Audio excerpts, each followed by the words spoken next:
Bonjour à tous. Actu Matin, ce matin sera très santé et surtout focus sur la drépanocytose. D'abord avec Fraternité qui a d'ailleurs consacré, je dois dire, ce matin sa une et sa manchette. Le journal contextualise la maladie et met un lien entre elle et le climat, ce qui est de la difficulté des malades à tenir par ces temps. On passe en revue tout à l'heure la une des journaux. Et puis on en parle avec une victime de la maladie. Lucette Hueto est drépanocytaire, mais a choisi de ne pas se laisser aller à la maladie. Au contraire, elle a engagé un combat à travers l'art. Elle nous présentera tout à l'heure son projet et son quotidien dans ce cadre. La page invitée, c'est dans quelques minutes. Notre débat ce matin va porter sur le 65e sommet des chefs d'État des pays membres de la CEDEAO tenu dimanche dernier. Plusieurs décisions en dehors du sujet au départ, liées justement à ces trois pays qui partaient donc de l'organisation et qui créait une confédération la veille. On va faire le point avec les débatteurs. Voici donc la une des journaux.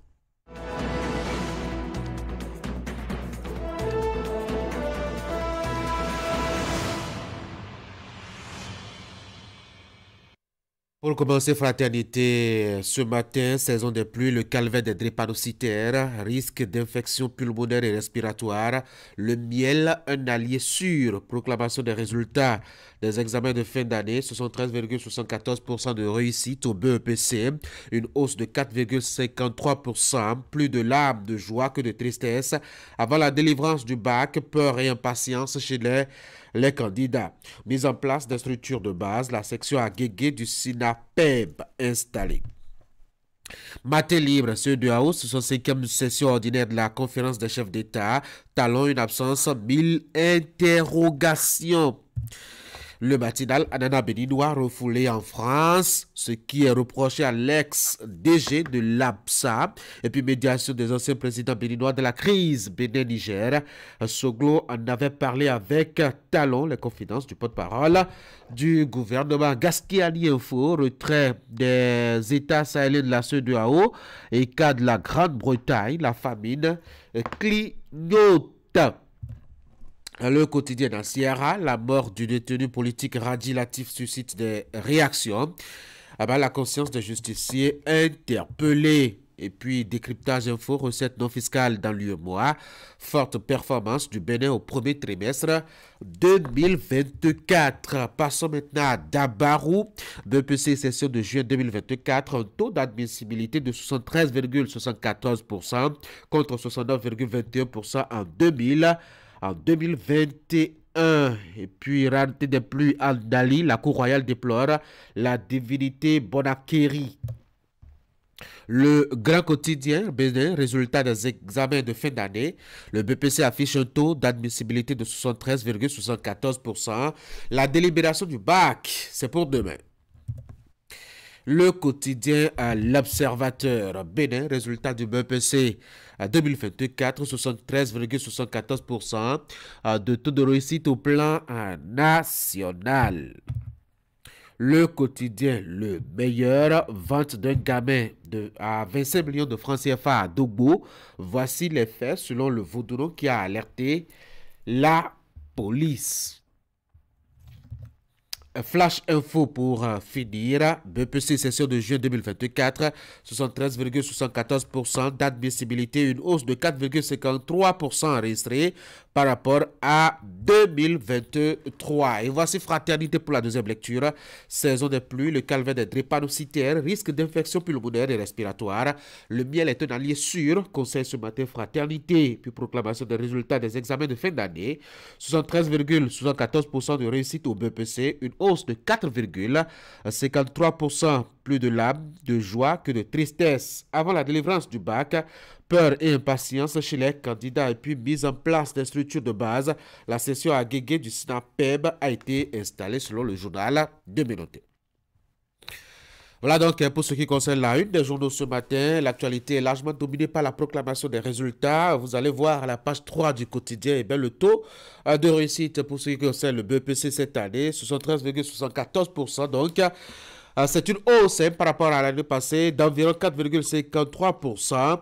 Le journal est allé faire, je dois dire, le point sur le terrain et puis justement parlant de constat sur le terrain, après la proclamation des résultats du BEPC, une candidate malheureuse s'est donné la mort. Cela s'est passé quelque part à Lada, précisément à Dogoudo, dans la commune d'Alada. Donc, que s'est-il passé?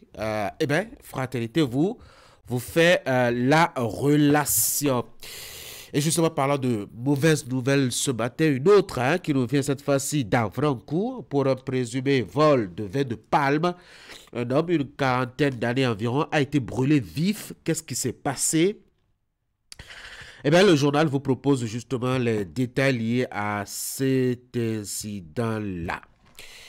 Et voici donc la page de chez vous pour parler donc de la drépanocytose avec justement cette période de pluie. Il y a des risques d'infection pulmonaire et respiratoire en saison de pluie. C'est Fraternité qui nous apporte quelques détails à ce propos. Prenez soin de votre santé à ces moments-là. Justement, parlant de santé, il y a surtout ceux qui souffrent de la drépanocytose qui doivent faire attention par ces temps qui pleut de pluie. Eh ben, pourquoi est-ce qu'il y a un lien entre la drépano et puis les saisons ou la saison de pluie? Fraternité vous fait un petit lien ce matin, notamment en sa page 3. À la page 9, vous avez l'actualité.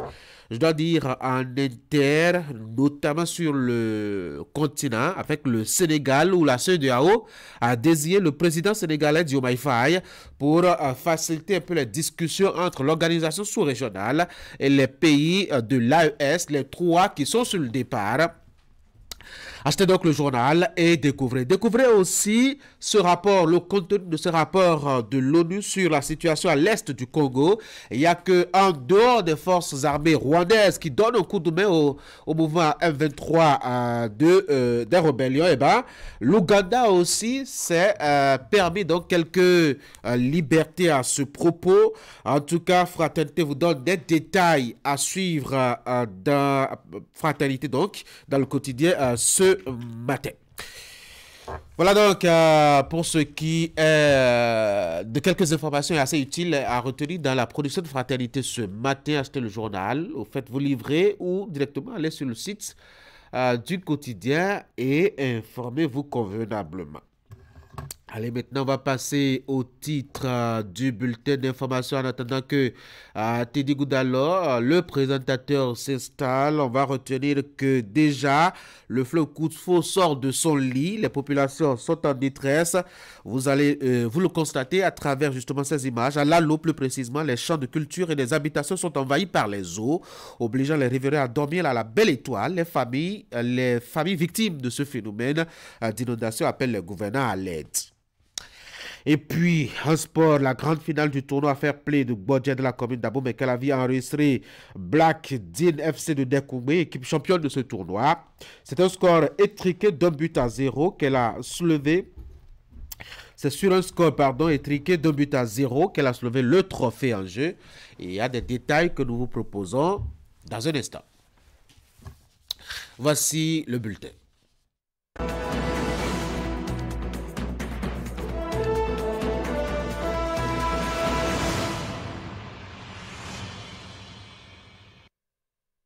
Alors, bonjour. Tanguy, bien bonjour, bonjour à toutes et à tous. Teddy à Lalo, dans le département du Koufo, c'est déjà la détresse dans le rang des populations. Une bonne partie se retrouve dans l'eau déjà. Tanguy, cela est malheureusement dû à la sortie du fleuve Koufo de son lit, des infrastructures socio-communautaires, des champs de culture et des habitations sont envahis par les eaux, obligeant les riverains à dormir à la belle étoile. Nos collègues de l'antenne régionale Mono Koufo sont allés faire le constat. Voici leur compte rendu. Des résultats d'un débordement inhabituel du fleuve Koufo ici à Lalo, commune située dans le département du Koufo. Des espaces envahis par des eaux et à perte de vue. Et dans sa furie, le liquide n'a rien laissé sur son passage. Des champs et greniers de culture, des pistes rurales et bien d'autres infrastructures socio-communautaires et même des habitations englouties. C'est bien vrai que auparavant on rencontrait des petites inondations, mais pour cette fois-ci, c'est devenu autre chose. Il y a de l'eau un peu partout, l'eau a rempli les maisons Il a tout ravagé, les moutons, même les maïs. Toutes nos cultures sont parties dans l'eau. Ils perdent tout ou presque. Et plus loin, le visiteur encombrant les contraints au statut de sans-abri. Du coup, hommes, femmes et enfants dorment à la belle étoile depuis quelques jours ici à Lalo.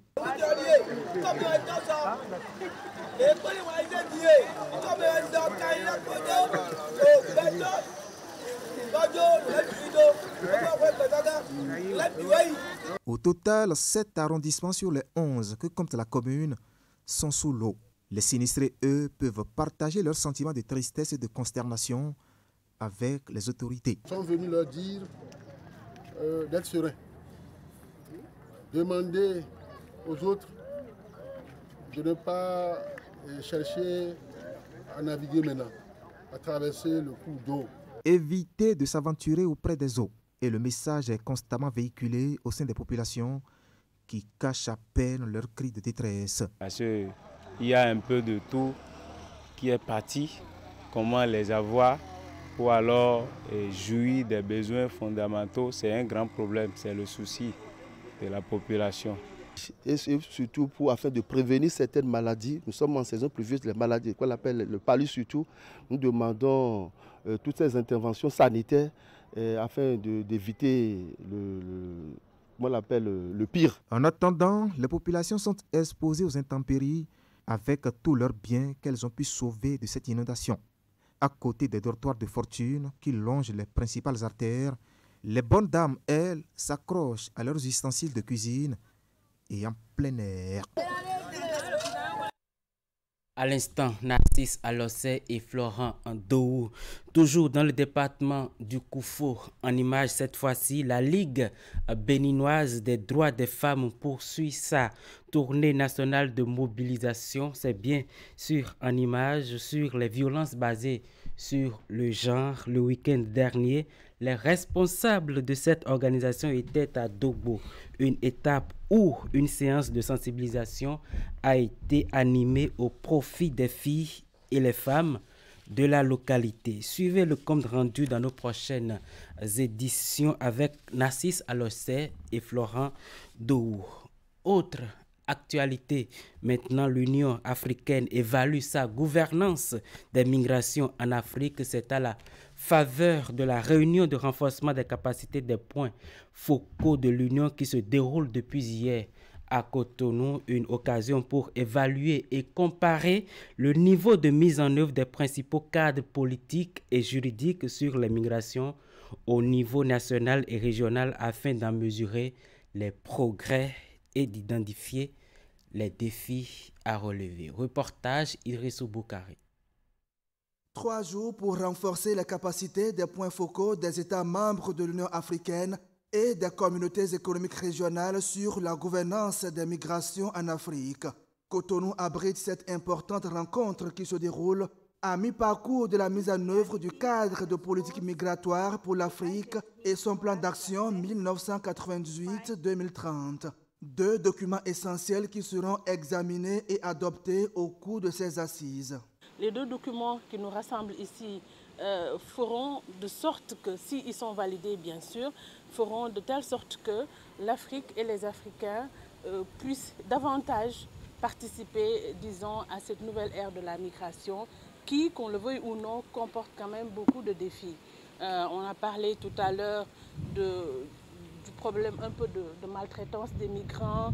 On a parlé aussi des questions de développement qui interpellent les pays dans le monde, mais surtout les pays africains. On a vu l'année dernière et même jusqu'à présent toute cette vague d'Africains en ce qui concerne ce qu'on appelle la migration irrégulière et qui fait que l'Afrique a perdu, le Sénégal a perdu beaucoup de ses enfants dans l'océan Atlantique, dans la Méditerranée. Les participants venus de tous les États membres de l'Union africaine et des communautés économiques régionales auront à l'occasion de cette rencontre à partager les expériences et les bonnes pratiques sur la politique migratoire en Afrique. Ils auront également à tirer les renseignements de l'évaluation faite de la mise en œuvre du cadre de politique migratoire pour l'Afrique et la politique commune africaine sur la migration et le développement. Dans cette perspective, Et tenant compte des événements récents relatifs au flux massif de migrants irréguliers, avec de nombreuses pertes en vies humaines dans l'océan Atlantique et la Méditerranée en particulier, les conflits entre États africains issus des crises migratoires ainsi que l'émoi provoqués par des traitements inhumains et dégradants réservés aux migrants aux frontières et sur les territoires de certains pays africains même et européens. L'intérêt de cette rencontre s'établit alors aisément. Les assises de Cotonou permettront aux États membres de l'Union africaine de s'inscrire dans une démarche coordonnée pour orienter l'Afrique et les Africains vers une migration de développement. Prophétie Football Club de Bazonkpa s'attendait à fêter son sacre au soir de la grande finale du tournoi Fair Play de Bodje, c'est bien dans la commune d'Abomey-Calavi, mais la coupe a changé de direction. C'est plutôt Black Dean FC de Dekongbe qui soulève la coupe sur une marque étriquée d'1-0. Suivez le compte rendu avec Jules Echo et Hugues Venyingbe. Sous le regard curieux des spectateurs, la rencontre démarre après le coup d'envoi de l'arbitre. La pression observée de part et d'autre par les équipes en première période aboutit à un nul et vierge.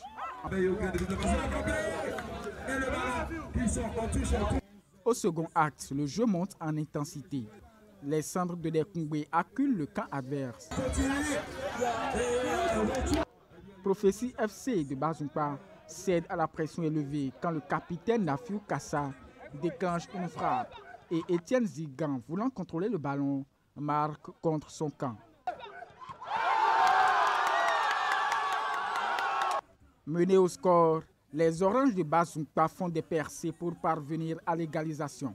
Mais le mur érigé par Black Dan FC les contraint à garder le titre de vice-champion. Plusieurs catégories de personnes de différentes origines et statuts, ce qui en même temps se penche vers le tourisme en quelque sorte. Développer le quartier Bodjewome est la première intention cachée derrière ce tournoi et puis révéler les talents, voilà, si possible, à la Fédération béninoise du football. Ce qui a été notre faveur, que à la première mi-temps, on a laissé l'équipe adverse jouer. C'était déjà une équipe qu'on a rencontrée dans les tout préliminaires en match de poule. On a fait match nul. Et aujourd'hui, on s'est préparé, on a dit qu'on doit forcément gagner cette coupe-là. Parce qu'une finale ne se joue pas deux fois. Le tournoi a bénéficié du soutien de la chef quartier. La vie maintenant, c'est la jeunesse. Hein. Sans la jeunesse, n'a pas le développement. Et aussi, nous sommes en vacances. Il faut ambitionner les enfants, surtout pour le foot. Au titre des récompenses, l'équipe championne part avec un jeu de maillot, la coupe et une enveloppe financière de 200 000 francs CFA. Les vice-champions reçoivent un ballon et une somme de 60 000 francs CFA. Merci à vous Hugues Venyingbe et Jules Echo. Et bien Tanguy, ce sera tout pour cet exercice matinal. Merci beaucoup à vous, Titi Goudalon, pour la présentation de ce bulletin d'information. Faut-il dire, hein, c'est le mini-journal qui vous reflète l'actualité sur la matinale sur Actu Matin. Vous avez besoin d'autres informations, et bien prenez le rendez-vous à partir de 13h par exemple pour l'édition de la mi-journée, à 19h30 pour l'édition vespérale et à 22h30 pour l'édition de la nuit. Il y a des éditions intermédiaires, hein, notamment à 11h et à 16h pour vous informer qu'en a Bénin, la rédaction à votre service 24h sur 24. Allez, on va passer maintenant à d'autres éléments sur Actu Matin. Voici la page invitée.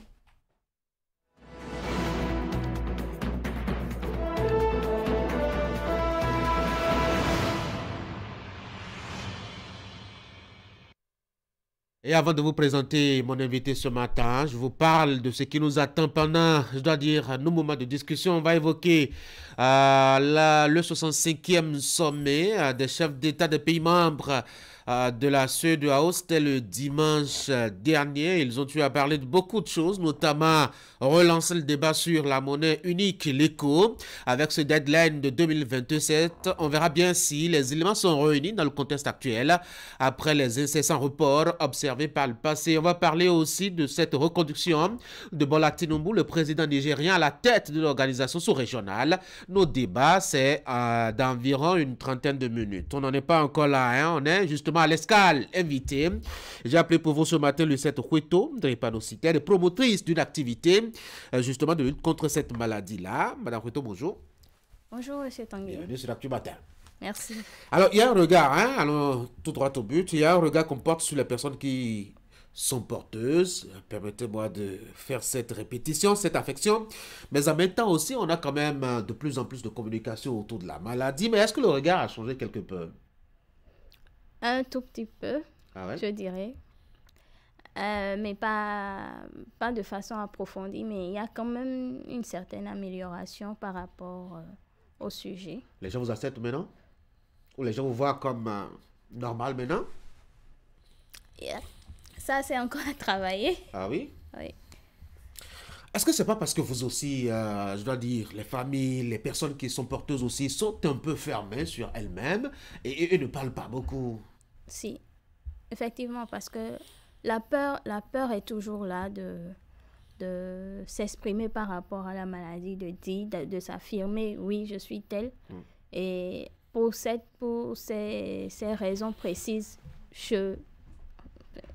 il manque de l'assurance par rapport à ça. Okay. Donc, nous travaillons toujours.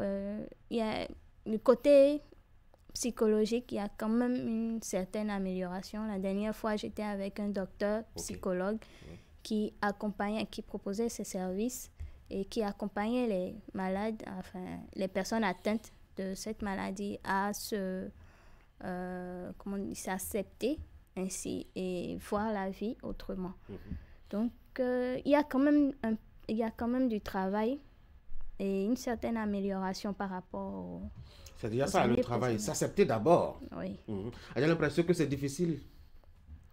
C'est parfois difficile parce que, prenons l'exemple de la camaraderie, par exemple. Lorsque nous sommes tous regroupés, nous sommes au cours d'une activité. Tout à coup, subitement, il y a un malaise. Peut-être les maux de tête qui vont dévier sur des douleurs. Et on n'arrive pas forcément à s'exprimer et dire j'ai mal. Alors que nous sommes dans une communauté où normalement on devrait pouvoir dire.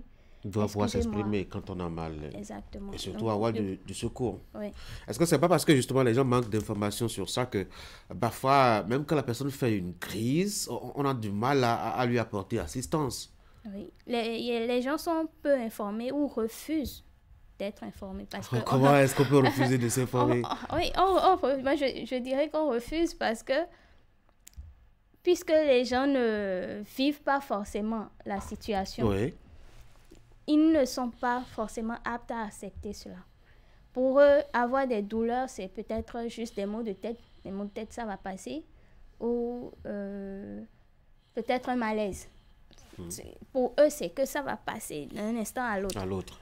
Mais la réalité derrière les crises ou la douleur musculaire ou articulaire est totalement différente. Donc, lorsque ça vient, c'est parti pour une période de 1 mois, 2 mois parfois. Ah oui, hein? En plus des rééducations, ça peut aller jusqu'à 3 mois, 4 mois. C'est quoi? Ça fait si mal et ça prend autant de temps? Oui. Ça fait si mal? Oui, ça fait mal. Et pourquoi une rééducation? Parce que lors de la crise, les os, puisqu'on n'arrive pas à bouger facilement, les os s'atrophient. Ok. Donc, il va falloir faire des rééducations musculaires ou articulaires pour pouvoir réapprendre au final à bouger de façon normale et à retrouver le contrôle de ses membres. Est-ce que la maladie est facile à prendre en charge dans le contexte béninois là? Non. Pourquoi? déjà, il faut une certaine, je dirais, une certaine force mentale. Et puis ensuite, faudrait que les finances soient quand même assez... Ah, c'est très coûteux ça, hein? C'est coûteux. Ah bon? C'est très coûteux. Il faut des analyses, il faut quoi pour que ce soit aussi coûteux? Bon, la prise en charge en elle-même est assez coûteuse. Les analyses, effectivement, mais l'analyse ne vient pas directement parce que là, maintenant, l'urgence des médecins serait de calmer la douleur et d'aider le patient à se retrouver. Donc, du coup, l'hospitalisation a un coût. Je sais pas, les médicaments ou les injections ont un coût. Peut-être, si la crise, par exemple, est aiguë, parfois le patient va jusqu'à une transfusion sanguine ou être mis sous oxygène. Donc, il y a plusieurs types de prise en charge. Mais la prise en charge basique, en elle-même, déjà, a quand même un certain coût élevé parce que les médicaments qu'il faut acheter pour pouvoir, par exemple, injecter à l'enfant pour que la crise se stabilise et se calme, a quand même un certain prix. Et il y a plusieurs parents quand même, plusieurs personnes atteintes qui n'arrivent pas à avoir accès à ces soins. Alors, j'ai lu un article dans Fraternité qui fait un lien entre la maladie et la saison pluvieuse. Il y a vraiment un lien là? Je dirais qu'il y a un lien oui. à cause de l'humidité de la saison. Ok. L'humidité qui n'est pas favorable à notre situation et qui fait que la plupart du temps, les crises se déclenchent, et accompagnées peut-être du palu, parce qu'avec les pluies, il y a beaucoup de moustiques. Ouais. Donc, c'est une situation qui se converge. Bah, on doit se dire qu'à l'hôpital, ça se passe un peu plus normalement, non? On vous accepte un peu plus normalement que la vie sociale traditionnelle africaine. Oui, bon, à l'hôpital, ils n'ont pas vraiment le choix. Ah bon? Que de vous accepter?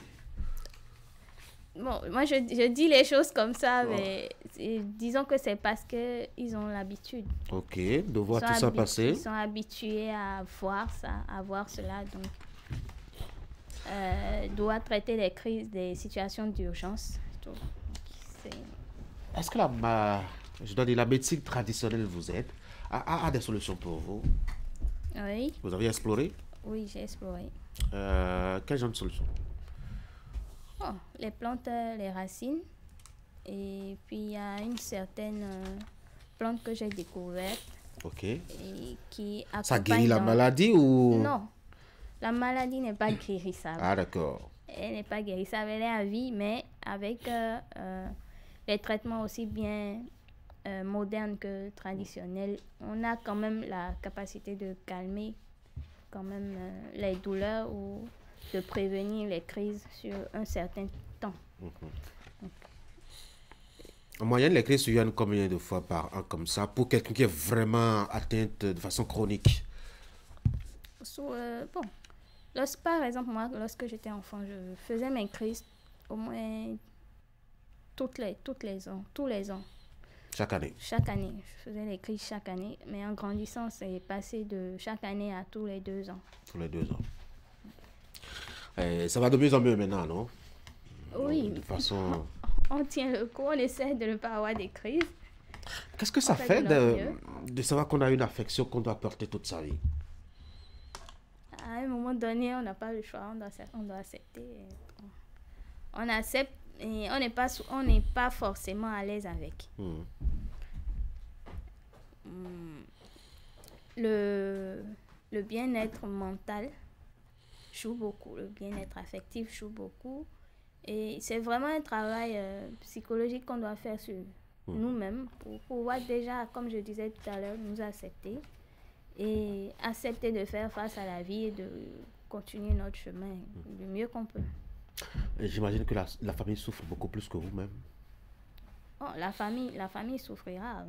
La famille souffre.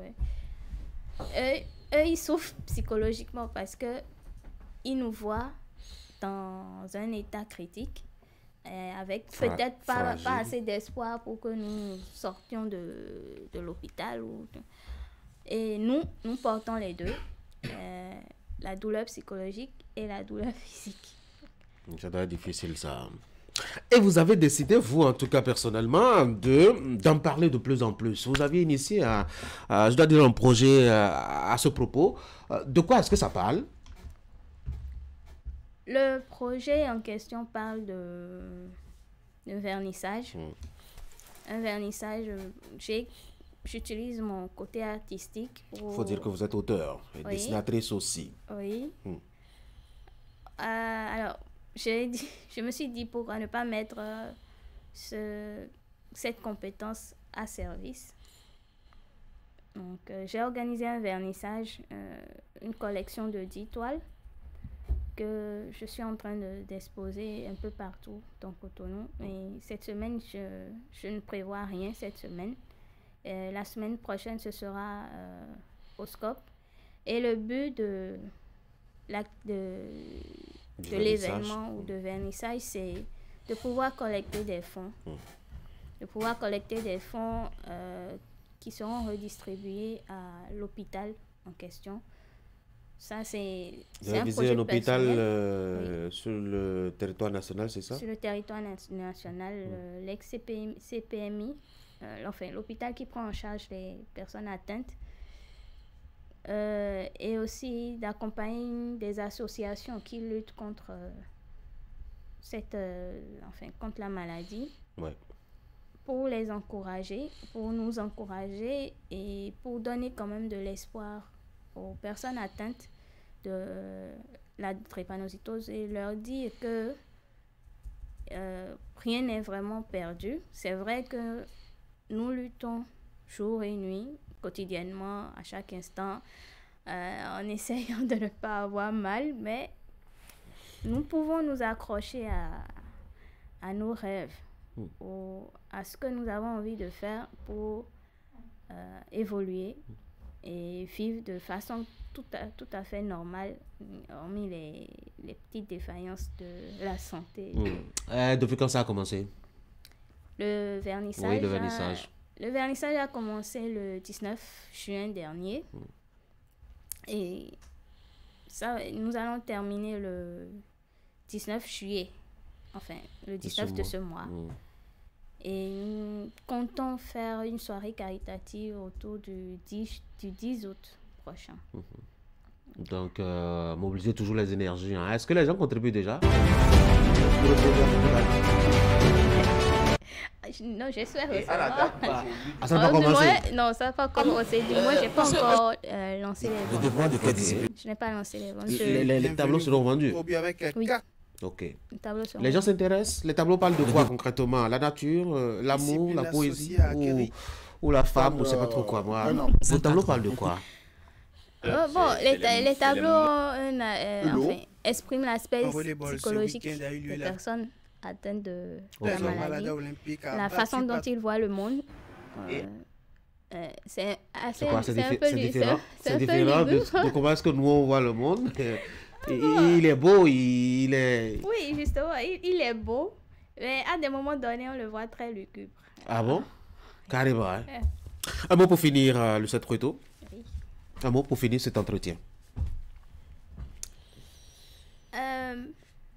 Déjà, je vous remercie de m'avoir accueilli sur ce plateau et je demande, plutôt j'espère que ceux qui entendront ce message puissent prêter oreille et nous accompagner dans la lutte contre la drépanocytose.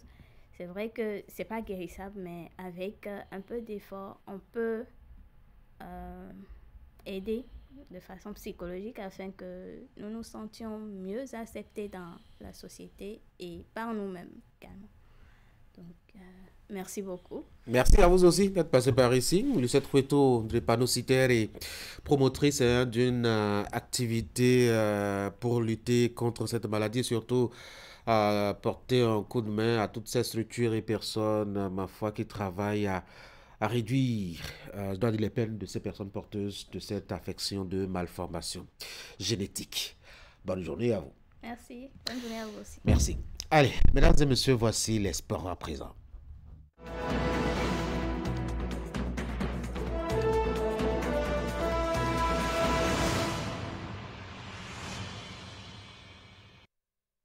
Allez, Mouni, bonjour. Bonjour Tanguy. Allez, ce matin, on va, je dois dire, parler de football et on va commencer par là notamment, parce qu'après 48 heures de pause, l'Euro et la Copa reprennent du droit. Oui, Tanguy, retour donc sur les pelouses pour les rencontres des demi-finales. On a suivi le parcours des différentes équipes jusque-là et donc pour ce qui concerne l'Euro, on va commencer avec la première demi-finale prévue pour ce soir à partir de 20h. Ce sera entre l'équipe de l'Espagne et la France, Tanguy. Une explication, je dirais, au sommet entre deux équipes en forme. C'est vrai que du côté de Didier Deschamps et Serge Paulin, on n'a pas véritablement vu une équipe de France assez flamboyante malgré les potentialités individuelles des joueurs, mais dans l'ensemble, la France fait son petit chemin. Qui dira mieux de l'Argentine qui a remporté la Coupe du Monde 2022 alors que personne ne s'y attendait. Pourquoi pas? C'est peut-être un autre destin de surprise pour cette compétition. De toutes les façons, la France affronte l'Espagne ce soir. La France qui s'était qualifiée lors des demi-finales en s'imposant au Portugal au tir au but, 5 tirs réussis contre 3 après le 0 but partout. Et l'Allemagne qui a pris le dessus sur l'Espagne qui a pris le dessus sur l'Allemagne sur un score 2-1 avec avec le dernier but bien sûr inscrit à la 119e minute par Mikel Merino sur un centre bien sûr de Dani Olmo. Et sans oublier le carton rouge à la dernière minute, à la 120e minute plus 5 bien sûr, du joueur du latéral du Real Madrid. Il s'agit bien sûr de Dani Carvajal. On passe maintenant au continent américain pour parler de la Copa. Là aussi, on est à l'étape des demi-finales et de l'autre côté, les rencontres vont démarrer. Donc, au petit matin de ce mercredi et donc ce soir à 1h du matin, ce sera entre l'Argentine et le Canada. Le Canada qui s'était imposé au Venezuela, 4 tirs réussis contre 3. C'était lors des épreuves fatidiques des tirs au but après le score de parité, un but partout. À l'issue des 120 minutes disputées de l'autre côté, c'est l'Argentine qui s'est imposée face à l'Équateur lors des quarts de finale.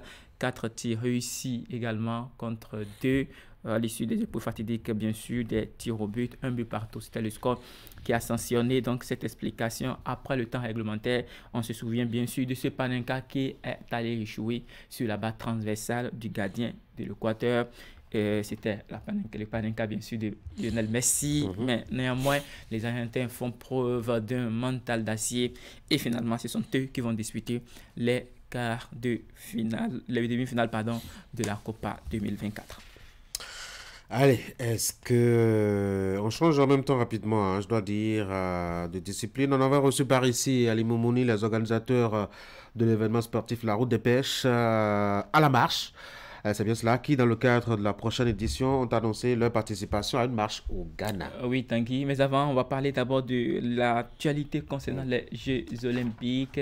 Et donc, pour cette initiative, on a reçu hier en émission deux athlètes béninois qui étaient donc du côté de la France. Il s'agit bien sûr au niveau de Montfort, le Genois, pour ce qui concerne le stage qu'offre le gouvernement béninois à ces athlètes béninois qui vont participer aux Jeux Olympiques et aux Jeux Paralympiques, qui sont au total 7, 5 pour les Jeux Olympiques et 2 pour les Jeux Paralympiques. Au nombre donc de ceux que nous avons reçus, il y avait donc Faisal Achiba qui participe aux Jeux Paralympiques. Pour lui, il nous a expliqué un peu l'ambiance qui se déroule de l'autre côté de la France, sa motivation bien sûr et les objectifs pour cette compétition. Il y a un programme d'entraînement qui est mis en place déjà par l'expert et assisté par les coachs ici présents. Donc, nous, les athlètes, on ne fait que suivre le programme d'entraînement et pour nous préparer. C'est vraiment ça, c'est une ambiance déjà qui a créé entre nous les athlètes, ce qui nous inspire et nous motive encore plus à travailler et être entouré des athlètes qui partagent la même passion et les mêmes objectifs, à créer une dynamique positive et stimulante Mon objectif, d'abord, c'est d'améliorer ma performance, de montrer à tous les Béninois pratiquants du sport que les personnes en situation de handicap aussi sont capables de faire du sport comme tout le monde. Oui. Oui, de faire du sport comme tout le monde et jusqu'à participer à des compétitions de haut niveau. Et également, et si possible, aller aussi me positionner le podium olympique ou paralympique, le podium paralympique. Pardon. Allez, on avait également réussi en direct. Lui, c'est Valentin Ruinato. Il est judoka béninois et participe également aux Jeux olympiques pour une première fois. Donc, il a apprécié d'ailleurs cette initiative du gouvernement d'ailleurs qui est également aussi à sa première réunit les joueurs béninois et les athlètes béninois qui participent à cette compétition qui est la crème de la crème en termes d'événements sportifs. Et donc, pour Valentin Ruinato, c'est la première fois qu'il se retrouve avec ses compatriotes athlètes, bien sûr, à l'issue, voilà, en marge d'une préparation d'une compétition d'envergure. On le suit très rapidement et nous explique sa motivation aussi et ses objectifs. Bah déjà, c'est super. Moi, c'est la première fois que je me retrouve comme ça avec des compatriotes. C'est des gens que j'avais jamais rencontrés. Je connaissais notamment Noélie par le biais des réseaux sociaux, Alexis aussi, mais on ne s'était jamais rencontrés. Donc Noélie va arriver, Alexis, on se rencontrera au village olympique, mais Faisal, Marina, on ne se connaissait pas encore, donc c'était super de pouvoir se rencontrer tous ensemble et d'avoir, vous savez, un vrai sentiment d'appartenance à un pays, le Bénin, qui pour l'instant, on n'a pas eu trop l'occasion de se côtoyer et ça fait plaisir de pouvoir se rattacher, de se réunir derrière notre drapeau et notre pays. Donc non, c'était super, c'était vraiment une super initiative. Mais justement, de la part du Bénin, c'est une très bonne chose parce qu'on sent qu'il y a une volonté de se professionnaliser. J'en parlais avec monsieur le ministre Benoît Dato, avec Jimmy Adjoyi-Boko qui travaille avec lui. Et il y a une vraie volonté au Bénin de progresser de ce côté-là et je pense qu'on va dans le bon sens. Alors évidemment, c'est une première, on peut toujours faire mieux, mais c'est déjà des super infrastructures. On a été très très bien accueillis ici. La salle de musculation est top, il y a le dojo pour faire du judo. Donc non, franchement, c'est quelque chose de très professionnel. Et ça peut que s'améliorer maintenant et tirer le Bénin vers le haut. Bah, l'état d'esprit, je suis très très content. Moi, c'est mes premiers jeux. Je suis comme un gosse. Franchement, je vais pas vous mentir, je suis surexcité. J'ai très très envie de combattre là-bas. J'ai très envie d'arriver au village olympique, de voir et mes compatriotes et tous mes amis qui participent aux jeux aussi. Et mon objectif, vous savez, les gens ont l'habitude de dire à nous qui combattons pour un pays qu'ils considèrent comme petit, même si c'est 12 millions d'habitants, mais petit sur la scène internationale et sportive, de nous dire et de me dire que c'est déjà très bien de participer aux Jeux. Après, je vous rassure, que ce soit les Jeux Olympiques ou toute autre compétition, j'aime bien ramener une médaille. Donc évidemment, la catégorie des moins de 81 kg est très très forte. Ça va être très très compliqué, mais le jour des Jeux, sait-on jamais. Si j'ai une bonne étoile avec moi et quelques bonnes prières, pourquoi pas. Allez, vous l'avez compris, il faut donc accompagner les différents ambassadeurs du Bénin aux Jeux olympiques et paralympiques avec les prières. On reste toujours au plan national maintenant pour parler donc toujours de l'actualité. Hier également, nous avons reçu sur le plateau de Canal Sport le directeur général de l'Office béninois du sport scolaire et universitaire. Il s'agissait bien sûr de M. Victor Larouin qui nous a parlé de la préparation de la 4e édition de la phase nationale du championnat scolaire, les dispositions qui sont prises et la particularité bien sûr de cette année qui consiste à cultiver l'esprit de solidarité chez les enfants. On le suit très rapidement. Il faut dire que nous avons plus de 1200 enfants, 1200 jeunes. Si nous prenons les commissaires au match, les arbitres, etc., on tourne autour de 1300 que nous allons regrouper dans la commune d'Avrancourt. Alors déjà, par exemple, le 16, au plus tard à 18h, toutes les délégations seront à Porto-Novo. Je voudrais informer la population béninoise que, compte tenu du nombre limité d'hôtels que nous avons à Avrancourt, il a été difficile pour nous donc, de les héberger là. Donc, l'hébergement se fera à Porto-Novo. Donc, nous avons aujourd'hui 14 hôtels qui sont retenus pour accueillir toute la délégation. Et je disais que le 16, déjà avec 18h, toute la délégation sera à Porto-Novo. Cela suppose qu'il y a des bus qui sont déjà déployés ou identifiés pour aller vers nos jeunes dans les chefs-lieux du département pour les convoyer vers Porto Novo. Et là, le soir de ce 16, nous avons une soirée d'accueil. La particularité pour cette année, c'est qu'il faut que tous les enfants soient sur le stade, ils ont marche ou non, pour supporter les autres équipes. Les autres équipes. Oui. Et ceci participe réellement de la fête que nous voudrions offrir à la population. Et ça permettra également de créer un esprit de solidarité entre ces jeunes. Exactement, parce qu'à la sortie de ces championnats, c'est que nous avons besoin d'avoir des équipes dans chacune de ces disciplines, puisque l'OPSU a pour rôle de détecter, de sélectionner, de former et de constituer une équipe de scolaires dans toutes les disciplines. Et c'est le lieu de remercier le chef de l'État et le ministre des Sports pour nous avoir permis de fixer l'espace du championnat dans l'Ouémé. Vous savez, nous avons 22 stades qui sont construits, très beaux, mais il faut de compétition, il faut une visibilité. Et c'est là que la particularité de ce championnat, nous aurons des directs avec l'unité de production de contenu sportif que dirige Eddy. Oui. Et il faut dire que la SRTV nous a accordé des créneaux. Donc, par jour, on a 4 heures de diffusion pour que chacun puisse voir ce qui se passe sur le terrain.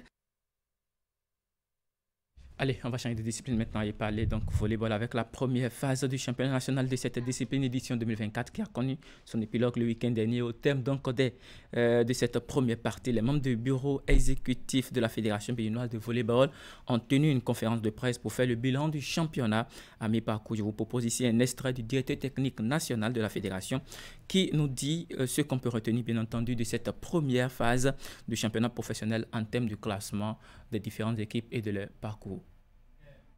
Le championnat professionnel que nous avons démarré depuis le 16 décembre 2023 est en train de voir sa première phase terminée le 7 juillet. Et à la date d'aujourd'hui, du point de vue technique, nous avons des équipes qui se sont bataillées sur le terrain. Et au finish, nous avons pour classement l'équipe d'énergie VBC qui est venue avec 47 points en tête du classement. Deuxième, l'équipe d'Alada Olympics avec 45 points. L'équipe de Jiba qui vient en troisième position avec 38 points. L'équipe de Finance qui vient quatrième. Et l'équipe de la police républicaine qui vient en cinquième position. Dynamique en sixième position avec 28 points. Adidia, 21 points. Real Sport qui vient en huitième position avec 8 points. Et neuvième position, AS Cotonou qui est venu avec 8 points. Et enfin, en dixième position chez les hommes, l'association sportive Nouillon. Chez les dames, on a l'équipe de Queens qui est venue en première position avec 35 points. En deuxième position, l'équipe de Vezos avec 27 points. Troisième position, l'équipe d'Adidja avec 23 points. En quatrième position, l'équipe d'Alada Olympics avec 18 points. Cinquième position, Dynamique de Djougou avec 12 points. L'équipe d'énergie qui vient en sixième position avec 11 points. Et l'équipe de AS Cotonou qui vient en dernière position avec 0 points. Et là, ce n'est qu'une première partie donc, du championnat avec assez d'activités à mener au niveau de la Fédération béninoise de volleyball. Je vous propose ici un extrait du secrétaire général de la Fédération qui revient sur la suite que sera le programme, bien sûr, de cette saison au niveau de cette instance dirigeante. Ces années, on a changé le format de notre championnat. Et actuellement, on a, en plus de la ligue professionnelle, la première ligue qui regroupe tous les 6 premiers, tous les champions de chaque ligue. Cette première ligue aura lieu du 7 au 11 août à Natitengo. Ensuite, les vice-champions de chaque ligue se regroupent aussi pour un championnat groupé. Et cette année, ce championnat que nous avons dénommé la Ligue nationale, qui est doté de la coupe Adam Koudéou, aura lieu à Boycon du 21 au 25 août. Ensuite, Après la deuxième phase de la Ligue professionnelle, les 4 qui seront recalés vont rejoindre les 2 derniers de la première phase. Et là, on aura un regroupement de cette cohorte-là aussi que nous avons dénommé la Ligue Pro Suite, qui aura lieu à Parakou du 24 au 28 août toujours. Donc, c'est dit que le mois d'août pour la Fédération béninoise de volleyball est vraiment chargé. Et à la suite de ça, je peux vous annoncer que nous allons abriter du 27 septembre au 4 octobre un stage de formation des entraîneurs niveau 3 FIVB. Ensuite, il y a le Bénin va abriter la Coupe des Nations en hommes et en dames de U17 de la zone 3. Ce sera du 9 au 15 septembre 2024, donc toujours à Cotonou. Voilà, en plus de ça, je peux citer que bon, la fédération va participer au congrès de la KVB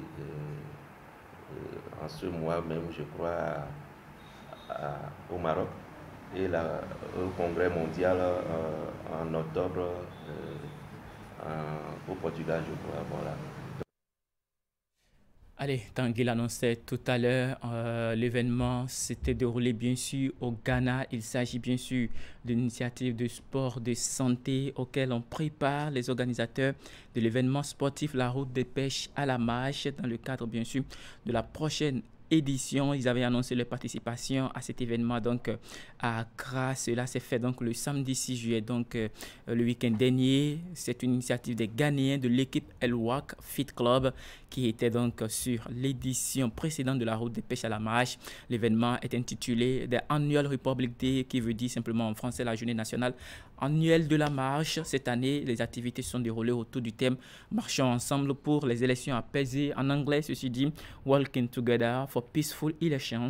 Et comme vous pouvez le voir sur les images, les Béninois sont en bleu, une forte délégation bien entendu qui a quitté Cotonou pour participer à cette marche. Ils sont au total 69 Béninois du club de sport Marche Pro et ses partenaires qui sont bien sûr entre autres les clubs existants sur le territoire national. On peut citer BMG de l'Akodji, voilà d'autres partenaires, 3S du Grand Popo, CSS de Kounou, et Ben Sport et Solidarité d'Abomey Calavi, et aussi d'autres clubs de Lomé, Espoir Club.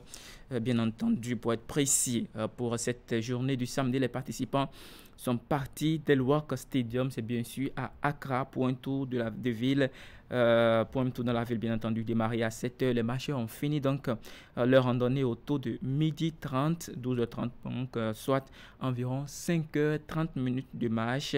Les participants béninois ont quitté le Bénin le vendredi 5 juillet 2024 pour cette activité et sont rentrés le dimanche dernier. Voilà donc ce qu'on peut expliquer, interpréter quand on a l'amour du sport. C'est bien que le Bénin travaille pour devenir une nation sportive et donc les acteurs, les différents, je dirais, citoyens s'y adonnent, même avec, voilà, déjà en commençant par le sport pour tous, et c'est bien ce secteur qui est bien encadré au Bénin avec une association qui est reconnue au ministère des Sports. D'ailleurs, la délégation béninoise a été accompagnée par le ministère des Sports puisqu'ils ont reçu des ordres de mission pour effectuer ces déplacements. Donc, merci donc aux autorités pour cet accompagnement, je dirais, sans cesse au niveau de sport béninois. Actu Matin se poursuit toujours avec la page santé tout à l'heure avec Esther Toufa qui parlera des infections avec Tanguy. Il s'agit bien sûr de l'implication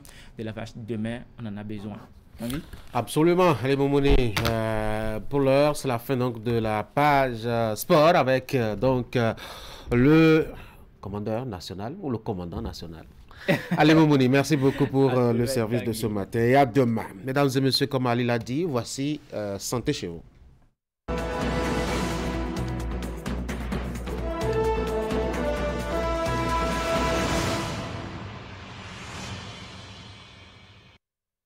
Ce matin sur Santé Matin, on va parler donc des infections. Esther Toufa, bonjour. Bonjour. Elle désigne l'envahissement puis la multiplication de micro-organismes au sein d'un organe du corps vivant et ces micro-organismes peuvent être des virus ou des bactéries. Je vous parle là, mesdames et messieurs, de l'infection qui peut également être provoquée par des parasites comme des champignons ou des mycoses. Pour la plupart de ces micro-organismes, la prévention passe d'abord par le lavage des mains. On parle de l'importance du lavage des mains ce matin, donc pour prévenir les infections. Esther, quelle est donc l'implication, je dois dire, du lavage des mains? Nous allons d'abord parler des infections au cas général. L'infection devient une maladie lorsque le système immunitaire et ses barrières ne sont pas à la hauteur de l'agression. C'est le cas de germes particulièrement virulents ou insuffisance de réaction immunitaire. On parle de bactéries, angines. Quand on a une angine, c'est une infection bactérienne. Quand on a un rhume, une grippe, c'est un virus. Quand on a les pieds d'athlète ou panaré, comme on le dit souvent au niveau du doigt, on parle des mycoses. Donc, nous avons également le cas de situations à risque infectieux, comme les affections liées aux germes rencontrées en milieu hospitalier. Parce que le traitement dans les milieux hospitaliers, la manière dont les médecins également traitent les patients peuvent leur profiler des infections. Ah oui, hein? Si le médecin ne respecte pas les règles d'hygiène, surtout le lavage des mains, ça peut refiler des infections aux patients et c'est très, très fréquent. Nous allons suivre Dr Kudjo Tokpanou, il est médecin infectiologue, il va nous en dire plus. Un individu rencontre un microbe, un germe, et que l'organisme de l'individu ne soit pas en mesure de lutter contre ce germe. Parce que ce n'est pas tous les germes que nous rencontrons qui causent des maladies. Nous vivons en symbiose avec certains germes, mais il arrive que l'organisme soit moins résistant par rapport aux germes et la virulence du germe domine l'organisme, l'emporte sur les mécanismes de défense de l'organisme. C'est là où le déséquilibre s'installe et l'individu va faire la maladie. Donc tout comportement que nous avons qui nous expose aux microbes est susceptible de nous créer une infection. Voilà, tout comportement que nous avons là où nous sommes actuellement, nous pouvons contracter une infection et les infections ne sont pas sans conséquence sur le sujet contaminé. Dans les cas graves, elles peuvent entraîner une invalidité de longue durée, c'est-à-dire on ne peut plus travailler, on ne peut plus rien faire quand les infections ont vraiment pris possession du corps et que le système immunitaire n'arrive plus à défendre le corps. Il s'agit souvent des patients vulnérables ou très malades pour lesquels l'infection supplémentaire est de trop. On écoute le spécialiste. Déjà, l'infection crée la maladie. Donc, ça crée un déséquilibre dans l'organisme. Vous comprenez? Et donc, vous êtes malade. Et quand vous êtes malade, l'organisme ne fonctionne pas bien. Vous êtes obligé de rester à la maison, de garder le lit, d'être à l'hôpital. Donc, cela quitte même le contexte hospitalier pour rentrer dans le contexte professionnel. Parce que celui qui est à la maison, qui est malade et à la maison ne peut plus travailler. Donc, ça lui fait une baisse de son rendement professionnel, aussi bien économiquement pour lui que pour sa famille, son environnement, mais pour également son entreprise ou son service qu'il emploie. Donc, les infections ont de graves conséquences. J'en ai pour exemple ce qu'on a vécu au temps de Covid-19. Covid-19, c'est une grande infection. Et vous avez vu comment ça a bouleversé le monde. Ça a divisé le monde en deux, les uns et les autres, les vaccinés et les non vaccinés. Ceux qui peuvent voyager, ceux qui ne peuvent pas voyager. Ceux qui peuvent se déplacer, ceux qui ne peuvent pas se déplacer. Ouais, donc, les infections ont de graves conséquences sur la vie sociale. Les microbes sont présents sur toutes les surfaces qui nous entourent. Dans le milieu hospitalier surtout, ils ne sont pas des moindres, ce qui implique l'importance du geste salvateur, c'est-à-dire le lavage des mains. Comment et à quelle fréquence on doit le faire? Le docteur Kudjo Tokpanou, médecin infectiologue, je rappelle qu'il est directeur des établissements de médecine hospitalière au ministère de la Santé. Si nous allons rester strictement dans le milieu hospitalier, il y a des indications pour se laver les mains. D'abord, quand vous devez aller faire des soins à un patient, vous devez vous laver les mains. Quand vous devez prélever un patient, faire un prélèvement, vous devez vous laver les mains. Après avoir touché un patient, vous devez aussi vous laver les mains. quand vous avez eu contact avec l'espace de vie d'un patient, vous devez vous laver les mains. Ça veut dire quoi? Le lavage des mains est permanent et continu dans l'espace hospitalier. Et cela devait être la même chose dans nos maisons, dans nos pratiques habituelles. Je donne encore l'exemple de Covid-19 qui est venu mettre en exergue le point capital du lavage des mains dans nos pratiques. Vous avez vu, même dans toutes les maisons, tout le monde avait un coin de lavage des mains. Pourquoi cela?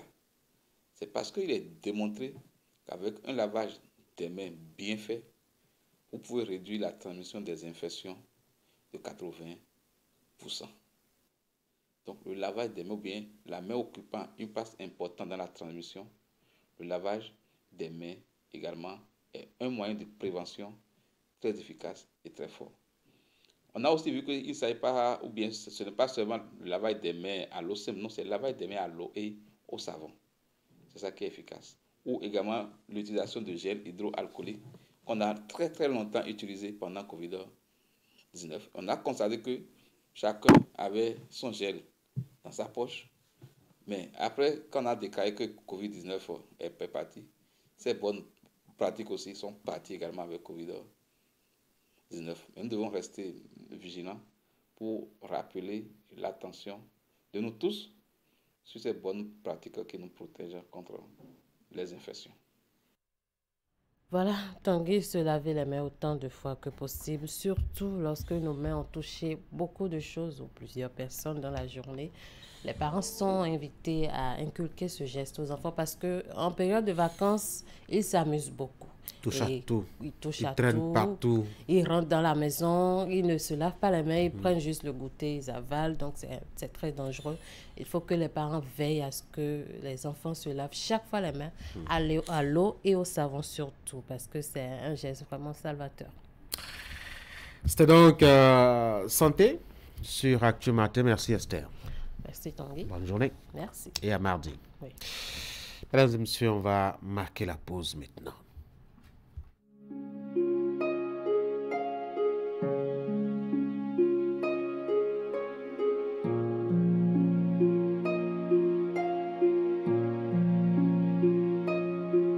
Vous avez le choix. On a tous toujours le choix. Le choix d'une vie de plaisir incontrôlée avec à la clé une famille nombreuse condamnée à la précarité. Ou le choix de construire un foyer heureux et équilibré avec le nombre d'enfants dont vous êtes en mesure de vous occuper convenablement. C'est ce deuxième choix que vous propose l'AFIA. L'AFIA, c'est une gamme complète et efficace de solutions pour planifier les naissances et mieux assurer l'épanouissement et l'avenir de votre famille. L'AFIA, le bonheur de votre famille. Vous nous avez fait confiance, nous aussi. Vous nous avez adoptés, nous aussi. Merci d'avoir choisi Air Froid. Ainsi, nous avons amélioré pour vous la qualité de nos climatiseurs. Nous avons développé une marque 100% écologique conçue spécialement pour notre climat tropical avec une basse consommation d'énergie électrique. Vous êtes en zone de baisse de tension? Adoptez le climatiseur Air Froid Inverteur, spécialement conçu et amélioré pour supporter de fortes baisses de tension. Visitez notre showroom à Cotonou, à 100 mètres de l'église Saint-Jean. Air Froid, des climatiseurs à basse consommation d'énergie électrique. Contacte 61 17 63 77. Site web airfroidbenin.com.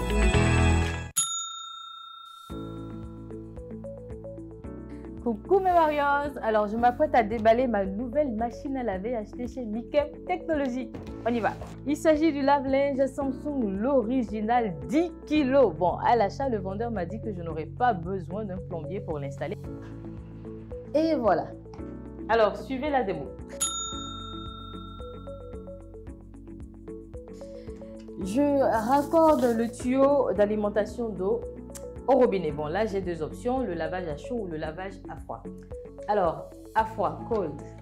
Il faut bien visser le second bout au robinet. Voilà.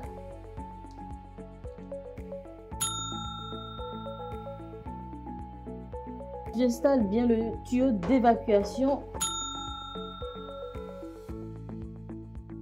J'ajoute mon linge sale, bien sûr. Mon détergent, super important. Voilà, très bien. Et hop, c'est parti. Et voilà, faites comme moi, facilitez-vous la vie. Procurez-vous donc dès maintenant votre lave-linge dans l'une des boutiques Néo et Allo à partir de 279 900 francs CFA.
Génération en génération.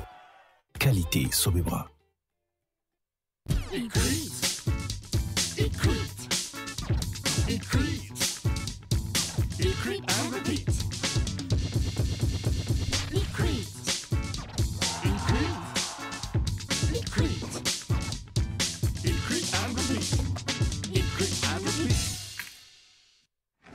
Et si on arrêtait de regarder la télé comme avant?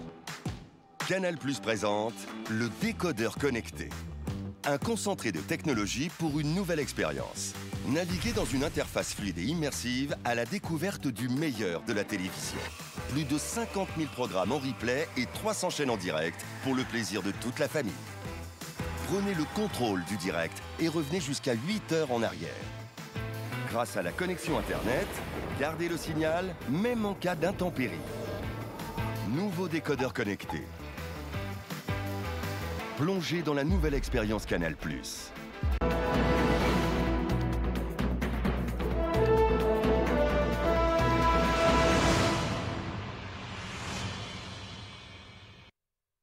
Les chefs d'État des pays membres de la CEDEAO, en tout cas pour ceux qui sont encore membres de l'organisation, parce que certains sont vraiment sur le départ, ceux donc qui sont encore membres de l'organisation se sont vus dimanche, c'était donc à l'occasion de ce 105e sommet des chefs d'État donc de ces pays-là, se sont vus dimanche pour discuter de l'avenir de l'organisation.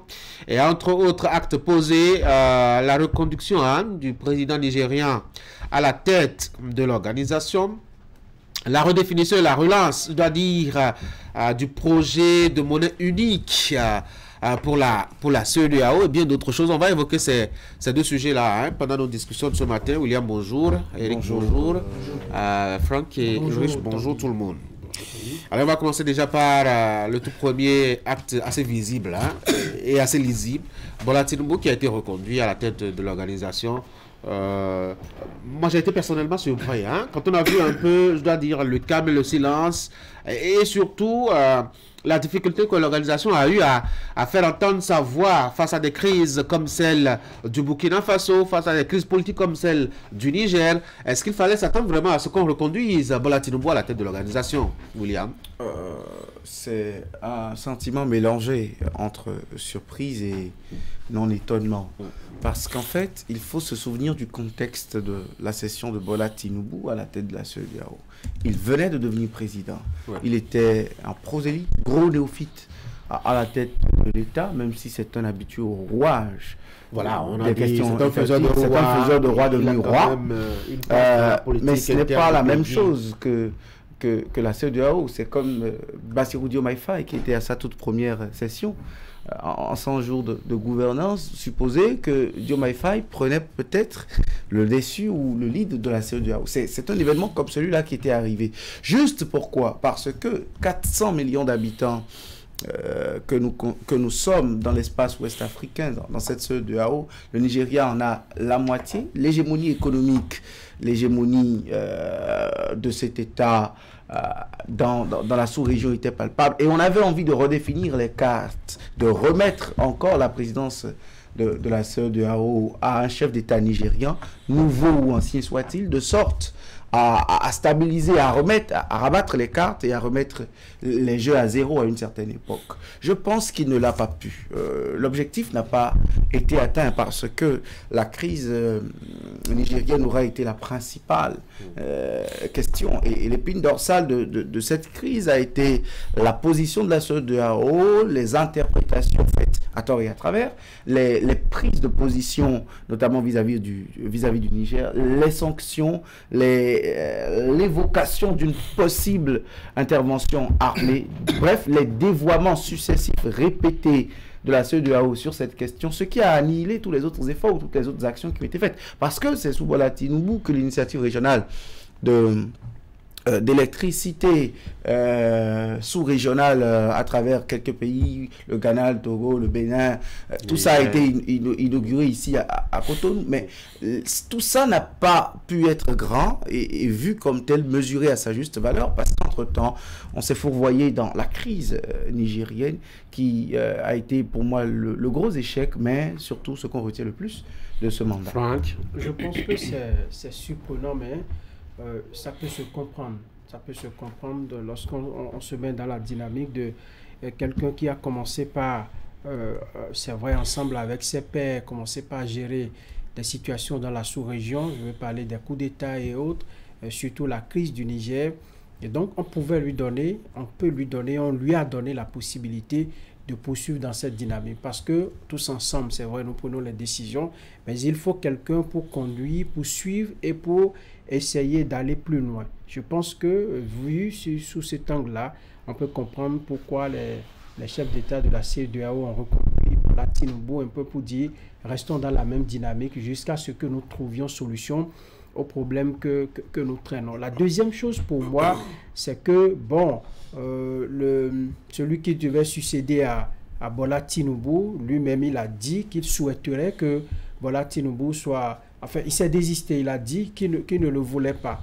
Et puisque c'est Bola Tinubu qui était là, je pense que ses pairs lui ont fait encore confiance pour garder la présidence de la CEDEAO. Ce qui est intéressant, c'est que lorsque vous voyez la position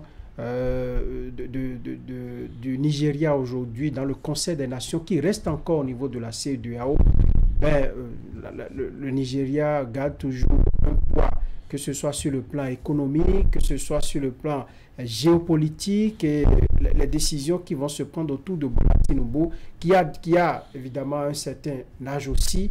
Je pense que ça peut se jouer sur ces axes-là. Maintenant, attendons de voir ce que ça va donner, parce que, comme l'a dit William, il est venu dans un monde qu'il ne maîtrisait pas trop. Aujourd'hui, il a pu s'imprégner des réalités que vit la CEDEAO, et la CEDEAO aujourd'hui qui doit également faire en sorte de survivre face à la menace de l'AES qui est en train d'étendre ses tentacules pour même recruter d'autres États. Je pense qu'il était important de trouver quelqu'un qui concilie toutes les positions. Et je pense que son mutisme, tel que vous l'avez dit, c'était stratégique. Peut-être que ça se murmurait ou ça se discutait en leur sein pour dire tu vas revenir. Donc il faut qu'il garde un certain charisme. C'est quoi? On a un salaire spécial quand on est président de la... Non, le bilan joue pour beaucoup. Lorsque vous êtes à la présidence et au terme de votre mandat, beaucoup de choses ont été faites, beaucoup d'actions ont été menées avec succès. Cela aussi, ça remonte un peu votre image. Le riche, pourquoi il a été reconduit, à votre avis? Pour moi, c'est sans surprise, parce que je me suis dit, il y a beaucoup d'autres aspects que nous ne voyons surtout pas. Surtout qu'aujourd'hui, quand on regarde la CEDEAO, nous ne voyons que ces conflits, ces dissensions entre les États causées par la décision que vous connaissez très bien et qui, entre-temps, a séparé les pays frères qui devraient rester au sein de la même organisation sous-régionale. Mais au-delà de tout ceci, il faut voir des commissions qui travaillent. Il faut voir d'autres aspects comme l'énergie. Indépendamment de indépendamment de l'avènement de Bola Tinubu, ça existait depuis. C'est un leadership qui incarne. Et c'est ça justement tout le travail. En réalité, quand vous positionnez quelqu'un pour diriger un groupe, son charisme, son leadership donne de l'engouement, soit il fouette l'engagement des uns et des autres pour avoir le résultat. Donc on a vu ceci à son niveau et qu'on le veuille ou non, il a quand même fait bouger les lignes à son niveau.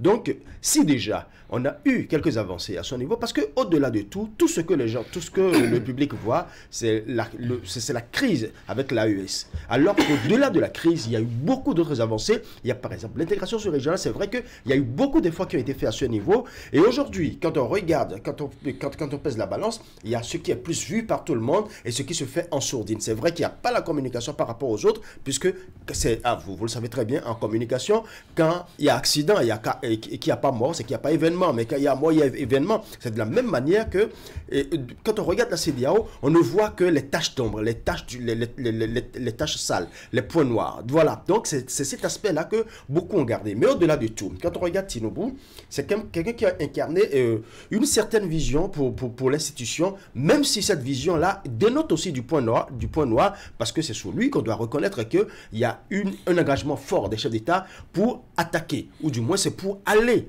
défendre un pays avec une pour aller remettre au pouvoir quelqu'un qui a été... Peu importe le mot qu'on utilise, le plus important ici, c'est qu'on ne retient que c'est une armée de la sous-région qu'on veut déployer dans un pays qui est souverain. Donc c'est cette tâche sombre-là que beaucoup gardent. Mais au-delà de tout, c'est un leadership. On lui donne maintenant, son deuxième mandat, c'est qu'on lui donne aujourd'hui la chance de remettre les choses en œuvre parce que vous n'êtes pas à savoir que l'AES est déterminé à garder sa position. Eric, j'ai plutôt le sentiment qu'avec le temps qu'il fait, personne ne prend le risque d'être président de la CEDEAO. Après, on sait que c'est... Non, il y a que juste, comment il s'appelle, qui a désisté. Pourquoi son nom m'échappe? Après, c'est déjà arrivé que le président a désisté et cela a profité à notre président ou a permis de reconduire un président. Je pense aussi que nous savons que la CEDEAO traverse une zone de turbulence en fonction des crises que nous avons et des défis que l'organisation a à relever, notamment sur la question de la monnaie. Et que peut-être on estime que le Nigeria, qui reste quand même un pays assez fort, assez puissant, assez solide dans la région, n'est-ce pas, peut jouer un rôle d'entraînement des autres États, n'est-ce pas, dans ces réformes, dans cette révolution. Et donc, il faut peut-être encore solliciter M. Tinubu à continuer véritablement à jouer ce rôle. Mais ça va être encore difficile pour lui parce que l'état dans lequel se trouve aujourd'hui l'organisation, il y a des crises un peu partout qu'il faut véritablement gérer. Il faut peut-être sortir de ces crises avant véritablement de repenser à réformer l'organisation, puisque dans son discours, c'est le défi qu'il s'est donné de réformer véritablement la CEDEAO. Est-ce que les autres présidents aussi membres de la CEDEAO sont aussi d'accord? Moi, j'ai plutôt le sentiment que vous en avez qui sont dedans, où la fragilité de la CEDEAO leur profite. Quand au niveau de ces pays, on peut jouer à manipuler les tests et que la CEDEAO peut rester parfois silencieuse ou timide sur ces questions, ça les arrange. Et donc, ça va être un peu compliqué pour Tinubu de réformer véritablement la CEDEAO dans tous ces aspects. Nous savons aussi qu'il y a des questions de sécurité et que le Nigeria, en tant qu'État aussi frappé par cette question, peut évidemment jouer un grand rôle, tout en amenant les autres États également à créer cette force conjointe dont on parle depuis plusieurs années. Donc il y a tellement de questions sur la table. De dire, tu as allumé tes feux, bon, tu ne pars pas, on te donne encore 12 mois pour les éteindre. Est-ce que 12 mois, va éteindre ton feu toi-même. Après, nous savons que 12 mois ne suffira pas. Oui, ça c'est clair. Mais est-ce que ça n'aurait pas dû, en tout cas si la CEDEAO faisait priorité au retour des trois enfants difficiles là, si c'était une priorité, est-ce que la CEDEAO n'aurait pas bien fait de nommer ou de voter pour Diomaye Faye par exemple, qui a quand même, je dois dire, la discussion la plus facile avec ces trois aujourd'hui? À la tête ou à la tête de la CEDEAO? Non, vous savez... Parce que la présence de la personne de Bola Tinubu peut être aussi un sujet, étant donné le temps qu'on a eu dans le temps. Oui, en une certaine mesure, oui. Maintenant, est-ce qu'ils sont si rancuniers envers Bola Tinubu? Je ne sais pas ce qu'il en est du Burkina et du Mali, mais pour le cas nigérien, on sait que les relations ont repris et que le dialogue a repris entre Niamey et Abuja. Au nom de ça, il n'est pas si mauvais interlocuteur que ça.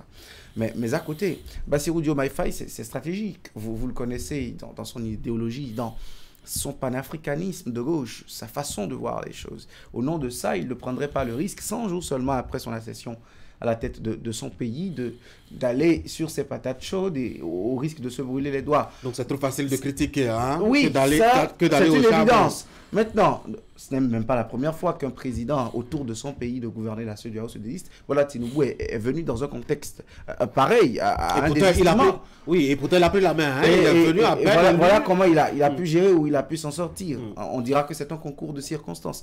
Moi, ce que je vois plutôt, c'est cette façon de mandater Bassirou Diomaye Faye, interlocuteur privilégié aujourd'hui et légitimement le plus assis parmi tous ces gouvernants de la sous-région, à parler droit dans les yeux à ces putschistes et à leur dire, en fait, il y a des solutions à la Diomaye Faye, aux problèmes que nous avons dans nos démocraties. Mon pays l'a expérimenté et je peux vous en parler.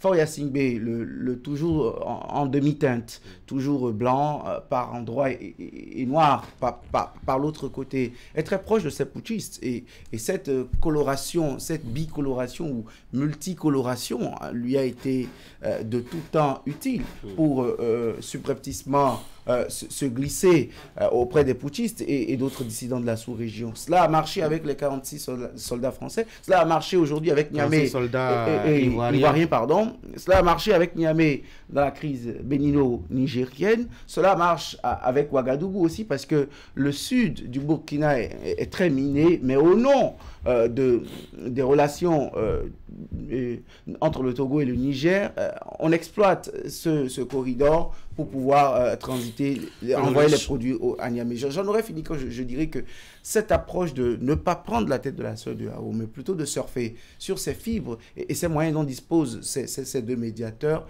et ce moyen-là, cette option est meilleure, quitte à voir si le 25 janvier 2025, comme nous l'entendons, ils vont vraiment acter leur départ de la CEDEAO. En un mot, il faut sa multitête pour accompagner la CEDEAO dans ces décisions qui parfois créent des dissensions au sein de l'institution. Mais de façon plus sérieuse, il faut préciser que Diomaye Faye était d'une certaine manière n'a pas encore tout le bagage qu'il faut pour pouvoir véritablement conduire l'institution en ce moment. Parce qu'il est venu dans des circonstances, au niveau de son pays déjà, dans des circonstances où il faut d'abord régler certaines choses. Et déjà, c'est une lourde mission qu'il a à ce niveau-là, et qu'on lui donne encore un héritage difficile à porter déjà par ses pairs, en fait, ses aînés, qui ont déjà l'expérience de la chose, mais qui tremblent à prendre justement cette responsabilité. Je pense qu'il a bien fait de se dérober, et c'était la solution idéale pour lui. Et par rapport à Tinubu, c'est vrai que Tinubu aujourd'hui, qu'on le veuille ou non, vous l'avez dit tout à l'heure, c'est une manière de dire, nous te reconduisons, pas nécessairement pour éteindre ton feu, mais nous te reconduisons pour que ce qui est déjà là comme problème, qu'on puisse ensemble trouver encore une solution.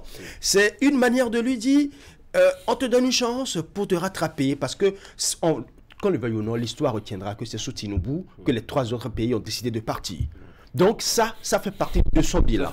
Et qu'on le veuille ou non, c'est ça. C'est un bilan lourd. Maintenant, à lui maintenant de voir si éventuellement il peut ramener les 3 enfants qui veulent sortir de la maison, qui veulent quitter la paternité, et s'il peut les ramener au bécail, ils ont escaladé les murs. Ils ont commencé à construire mais on connaît aussi l'histoire de l'enfant prodige. On connaît aussi l'histoire de l'enfant prodige qui peut revenir à la maison au moment opportun. Trop lourd, justement, sur sa tête, que ça soit justement effectivement, quand il est président, que ces crises ont secoué la CEDEAO. Mais quand en 2023, il prononçait son discours, Nigeria is back, Nigeria de retour, c'est véritablement pour amener le Nigeria à jouer un rôle au sein de cette organisation. Et je me dis que les 1 an passé, avec les crises qui ont secoué l'organisation, n'a pas eu le temps de s'occuper véritablement à mettre en œuvre sa vision, n'est-ce pas, de réformer la CEDEAO.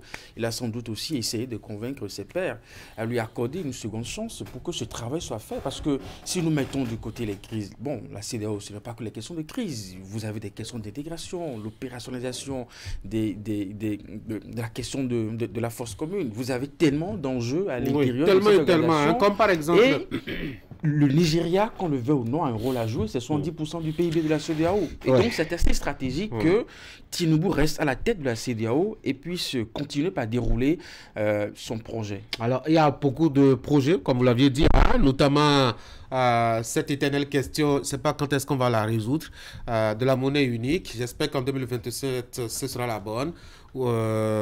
Franck, la CEDEAO, qui a décidé de relancer justement le projet monnaie unique. Pour moi, ça ne devrait même pas être à l'ordre du jour. À l'occasion de ce sommet, en tout cas dans le contexte actuel, au moment où vous avez... qu'est-ce qui fait la force d'une monnaie ou qu'est-ce qui fait la force lorsque vous mettez ensemble pour créer quelque chose? C'est lorsque il y a... le groupe est bien compact. Aujourd'hui, il y a des fissures créées par la CEDEAO elle-même du fait de ces prises de position qui ne sont pas toujours adéquates, disons, aux problèmes qui se posent. Lorsque vous dites que vous voulez créer une monnaie commune et au même moment, vous avez des gens qui sont sur le départ. Il y a 3 pays qui sont en train de partir. Est-ce que véritablement, nous sommes en train de mettre cela sur pied pour intégrer davantage les États? Oui, mais en Europe, il y a des pays qui n'ont pas forcément adhéré au projet, mais le projet n'est pas mort pour autant, bien au contraire, il a prospéré. Non, mais et même actuellement, d'autres pays se sont retirés. Pourtant, l'euro ne s'est pas effondré. Hein? C'est vrai, mais lorsque vous voyez par exemple la position du Niger, lorsque vous voyez la position du Burkina, les pays de l'interland aujourd'hui qui sont autour du Bénin, que le Bénin doit aider, que les autres pays également doivent aider en termes de renforcement de leur potentialité économique, et que ces pays-là soient en train de partir et qu'on veuille créer une monnaie commune, moi, ça me pose un problème. Peut-être que les économistes me diront, mais ils peuvent partir, la monnaie va suivre et tout ça, mais il y a problème. Si aujourd'hui, c'est notre souhait que les frontières soient ouvertes de l'autre côté, si ces frontières-là restent comme ça, tout le temps, est-ce que vous pensez que les 2 pays, et ces 2 pays notamment le Bénin et même avec le Burkina et tout ça, est-ce que véritablement, économiquement, nous serons à l'aise? Donc moi je pense qu'il faut remettre d'autres sujets. Si à 3 déjà, les gens pensent qu'ils peuvent créer une monnaie unique, pourquoi est-ce que à 12 ou à 13, c'est pas trop, on ne peut pas créer une monnaie unique? Où va l'Afrique avec cette division? 2-3 pays avec une monnaie, 12 autres pays avec une autre monnaie. Où est la force finalement de l'Afrique? Je pense que c'est cela qui nous retarde davantage. Oui, et Ulrich. Vous savez, cette histoire de monnaie, il faut la prendre avec beaucoup de pincettes. Parce qu'aujourd'hui, il faut se poser 2 premières questions. La première question, quelle monnaie pour quel pays? Quand je dis pays, c'est au pluriel. Deuxième chose, on a dit les oui, non, pour tout le monde. J'ai dit quelle monnaie pour quel pays? Et quel pays au pluriel? C'est-à-dire, quels sont ces pays qui vont utiliser cette monnaie unique? On en parle depuis longtemps, mais vous voyez, il y a beaucoup de dissensions autour.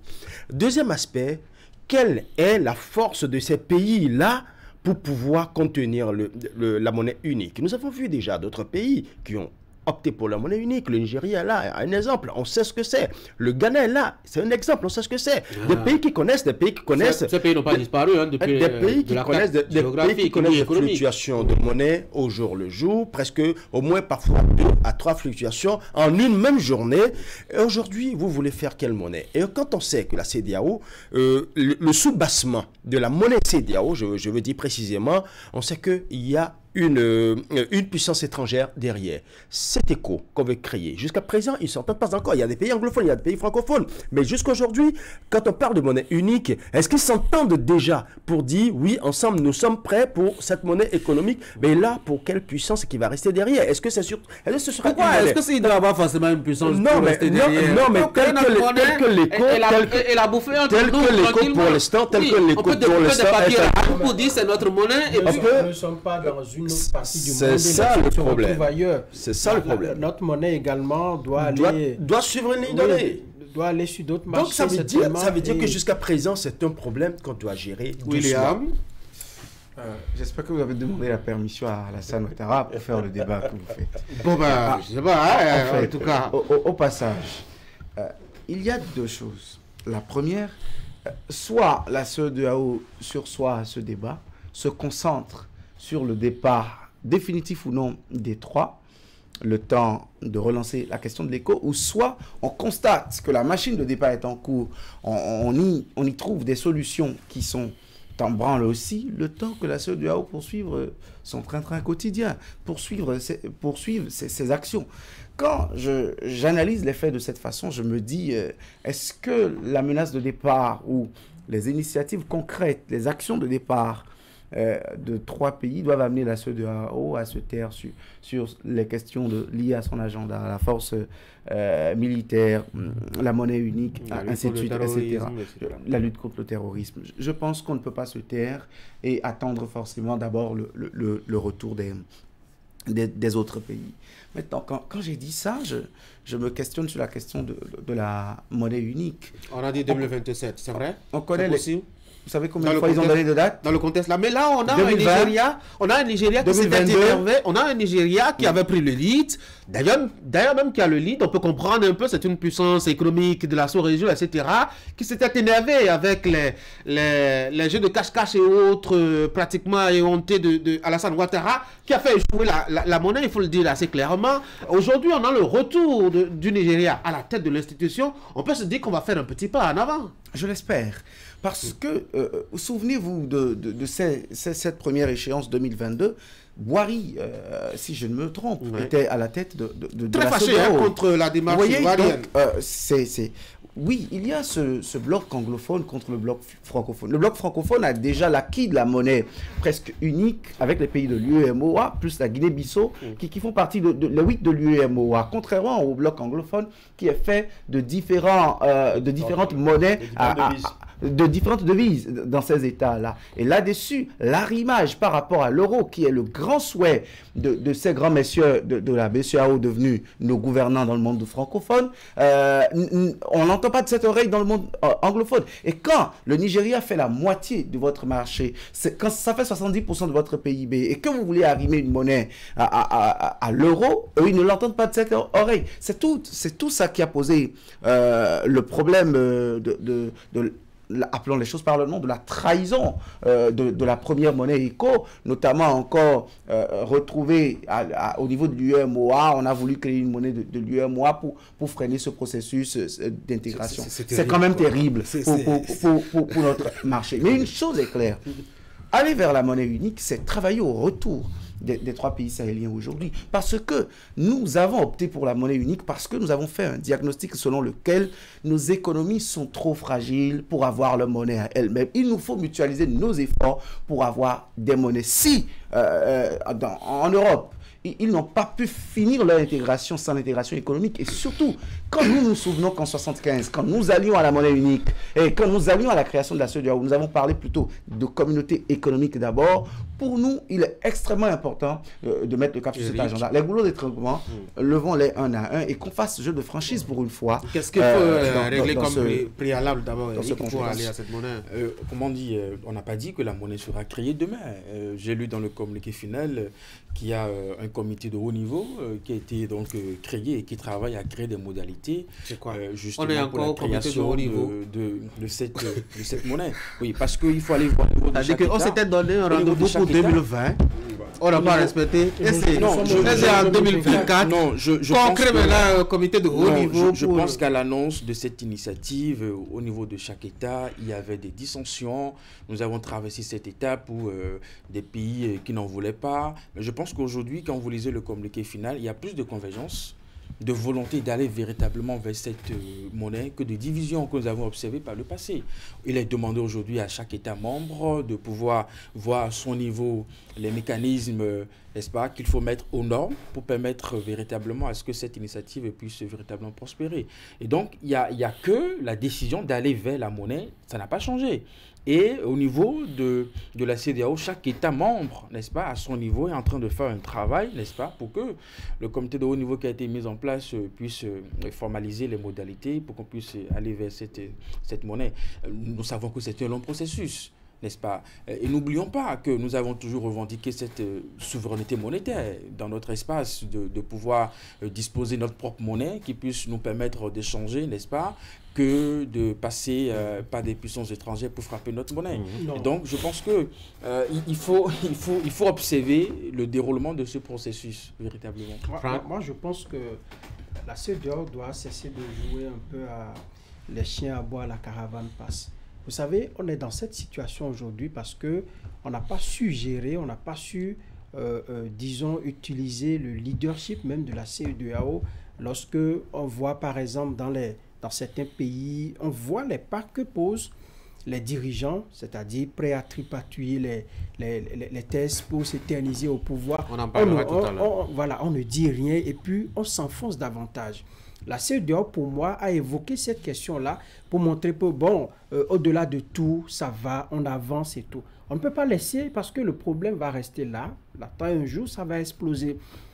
Si on évolue comme ça, avec le départ des trois États, c'est que même au niveau des peuples, c'est-à-dire qu'au niveau du Niger, des peuples nigériens, des peuples burkinabés et même des peuples maliens, il y aura, à mon avis, un problème. Les autres, dès qu'ils vont créer leur monnaie, c'est-à-dire, vous voyez au Nigeria, dès que la monnaie, ça baisse là-bas, le taux de change, ça baisse. Ça n'empêche pas les commerces. Oui, mais ça agit, vous voyez tout de suite au Bénin, il y a beaucoup de choses qui changent de prix. Donc, le pouvoir d'achat des peuples va subir ces chocs-là de façon permanente. Et puis, dans la sous-région même, je me demande si nous allons pouvoir évoluer sur le plan du commerce, sur le plan de l'économie et même sur le plan du développement. Parce que le même article que vous pouvez acheter, par exemple, lorsque vous prenez par les pays sahéliens, lorsque vous transitez par le Niger, le Burkina ou encore le Mali, peut-être qu'au Bénin, vous venez, ce même produit sera cher. Alors que l'idée de départ, c'est de faire en sorte que dès que vous entrez dans cette zone-là, que la monnaie soit forte, que ça puisse profiter aux États. Dans ce contexte-là, est-ce que nous pourrons véritablement rendre l'économie des États forte? Est-ce que nous pourrons véritablement évoluer? Est-ce qu'avec Tinubu, le projet peut vraiment avancer aujourd'hui? Non, vu la position et le poids économique du Nigeria, ça peut avancer. Mais moi, je dis, il y a toujours un préalable à régler. Okay. Le préalable, c'est la question de ce départ-là. C'est la question de ce départ. Parce que le projet a été conçu avec ces pays. Aujourd'hui, ils ne sont plus là. Comment est-ce qu'on va enlever les ingrédients? On crée notre monnaie, quitte à ce que s'ils sont partis effectivement, qu'ils s'adaptent aux réalités ou que s'ils doivent venir, qu'ils l'utilisent. C'est aussi simple que ça. Qu'ils s'adaptent, mais que nous-mêmes, nous adaptons. Oui, absolument. C'est la réalité du monde. Oui. C'est une option, ça peut ne pas être la meilleure, mais c'est une option. Vous avez demandé si sous Tinubu, la monnaie peut venir. Peut avancer vers le projet. Mais moi, je n'en suis pas si certain. Je vais vous dire pourquoi. C'est vrai que ça restera pendant longtemps à l'état projet parce qu'il y a beaucoup de petits problèmes qu'il va falloir résoudre avant de pouvoir passer à cette étape-là. Premier problème, ces différents pays ont déjà leur monnaie. Donc, il va se poser déjà un problème de taux de change. Parce que j'ai entendu certains qui ont proposé... à peu près dans la il y a certains qui ont posé un problème entre-temps. Ils ont dit qu'il faut d'abord introduire l'éco et qui va remplacer progressivement les monnaies locales, les monnaies nationales. Et maintenant, à quel taux va se fixer les échanges? Parce que tout va se jouer là. Chacun étant souverainiste, chacun étant défenseur de sa monnaie initiale, voudra que le taux de change l'arrange. Il va falloir trouver déjà un juste milieu pour accompagner cela. Et on fait confiance à nos experts, ce serait plus facile, non? Nos universitaires, c'est trop facile de le dire. C'est trop facile de le dire. Le deuxième aspect, aujourd'hui, il va falloir créer une banque centrale pour être responsable de cette monnaie et régulariser le fonctionnement de cette devise. Là encore, il va se poser un problème de souveraineté. Donc je pense qu'il y a des petits préalables qui doivent être faits. Et tant qu'on va régler ça, tant qu'on ne va pas régler, on ne pourra pas avoir la monnaie comme cela se doit. Vous savez, les Européens, il y a longtemps qu'ils sont passés à l'euro. Mais en Europe, il y a des monnaies encore nationales, malgré l'existence de l'euro. Oui, c'est ce que je rappelais tout à l'heure. Avant le Brexit, le Royaume-Uni était avec sa livre sterling. Avec sa livre sterling.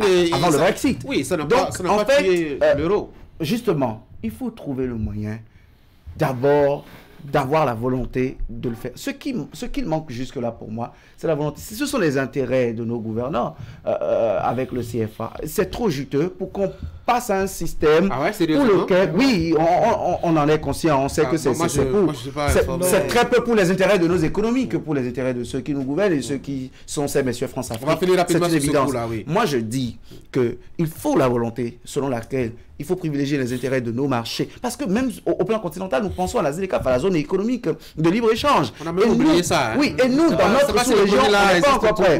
Ça existe. Ça existe toujours. Et ça avance? Je ne sais pas. Ah d'accord. Parce que un projet peut exister si et seulement si... Et c'est le risque avec l'éco. Ça, c'est le risque avec l'éco. Oui. On attend souvent 6 mois, 7 mois de la fin des agendas. On fait un sommet extraordinaire avec des déclarations qui nous sautent. Pour constater que c'est réalisable. Il faut un jour nous prendre au sérieux sur le point. Allez, on va prendre le dernier aspect de nos discussions ce matin. Le Nigeria toujours, et encore le Nigeria qui s'était engagé à faire respecter, en tout cas dans la sous-région, à amener les pays à respecter quand même les tests qu'ils se donnent à travers justement les constitutions qui sont établies afin d'éviter ce tripatouillage qui amène au premier, deuxième, troisième, quatrième, cinquième, sixième, 17e mandat. Il me semble que quelqu'un même doit être à son premier mandat de la Deuxième République ou de la Troisième République qu'il a conduit. Et il s'apprête à prendre le deuxième République. Il s'apprête à prendre le deuxième mandat de sa 4e République. et puis, il est toujours dans le deuxième mandat. De sa République en plus. Alors, on a vu son prédécesseur, Mohamed Bouhari, s'énerver aussi sur le coup là, avec une bonne leçon dans son discours, l'un de ses derniers discours avant son départ de la tête du Nigeria. On a vu aussi Bola Tinubu remettre le tapis. Mais quelle chance aujourd'hui, quand on voit un peu notre ami togolais, notre ami ivoirien, notre ami...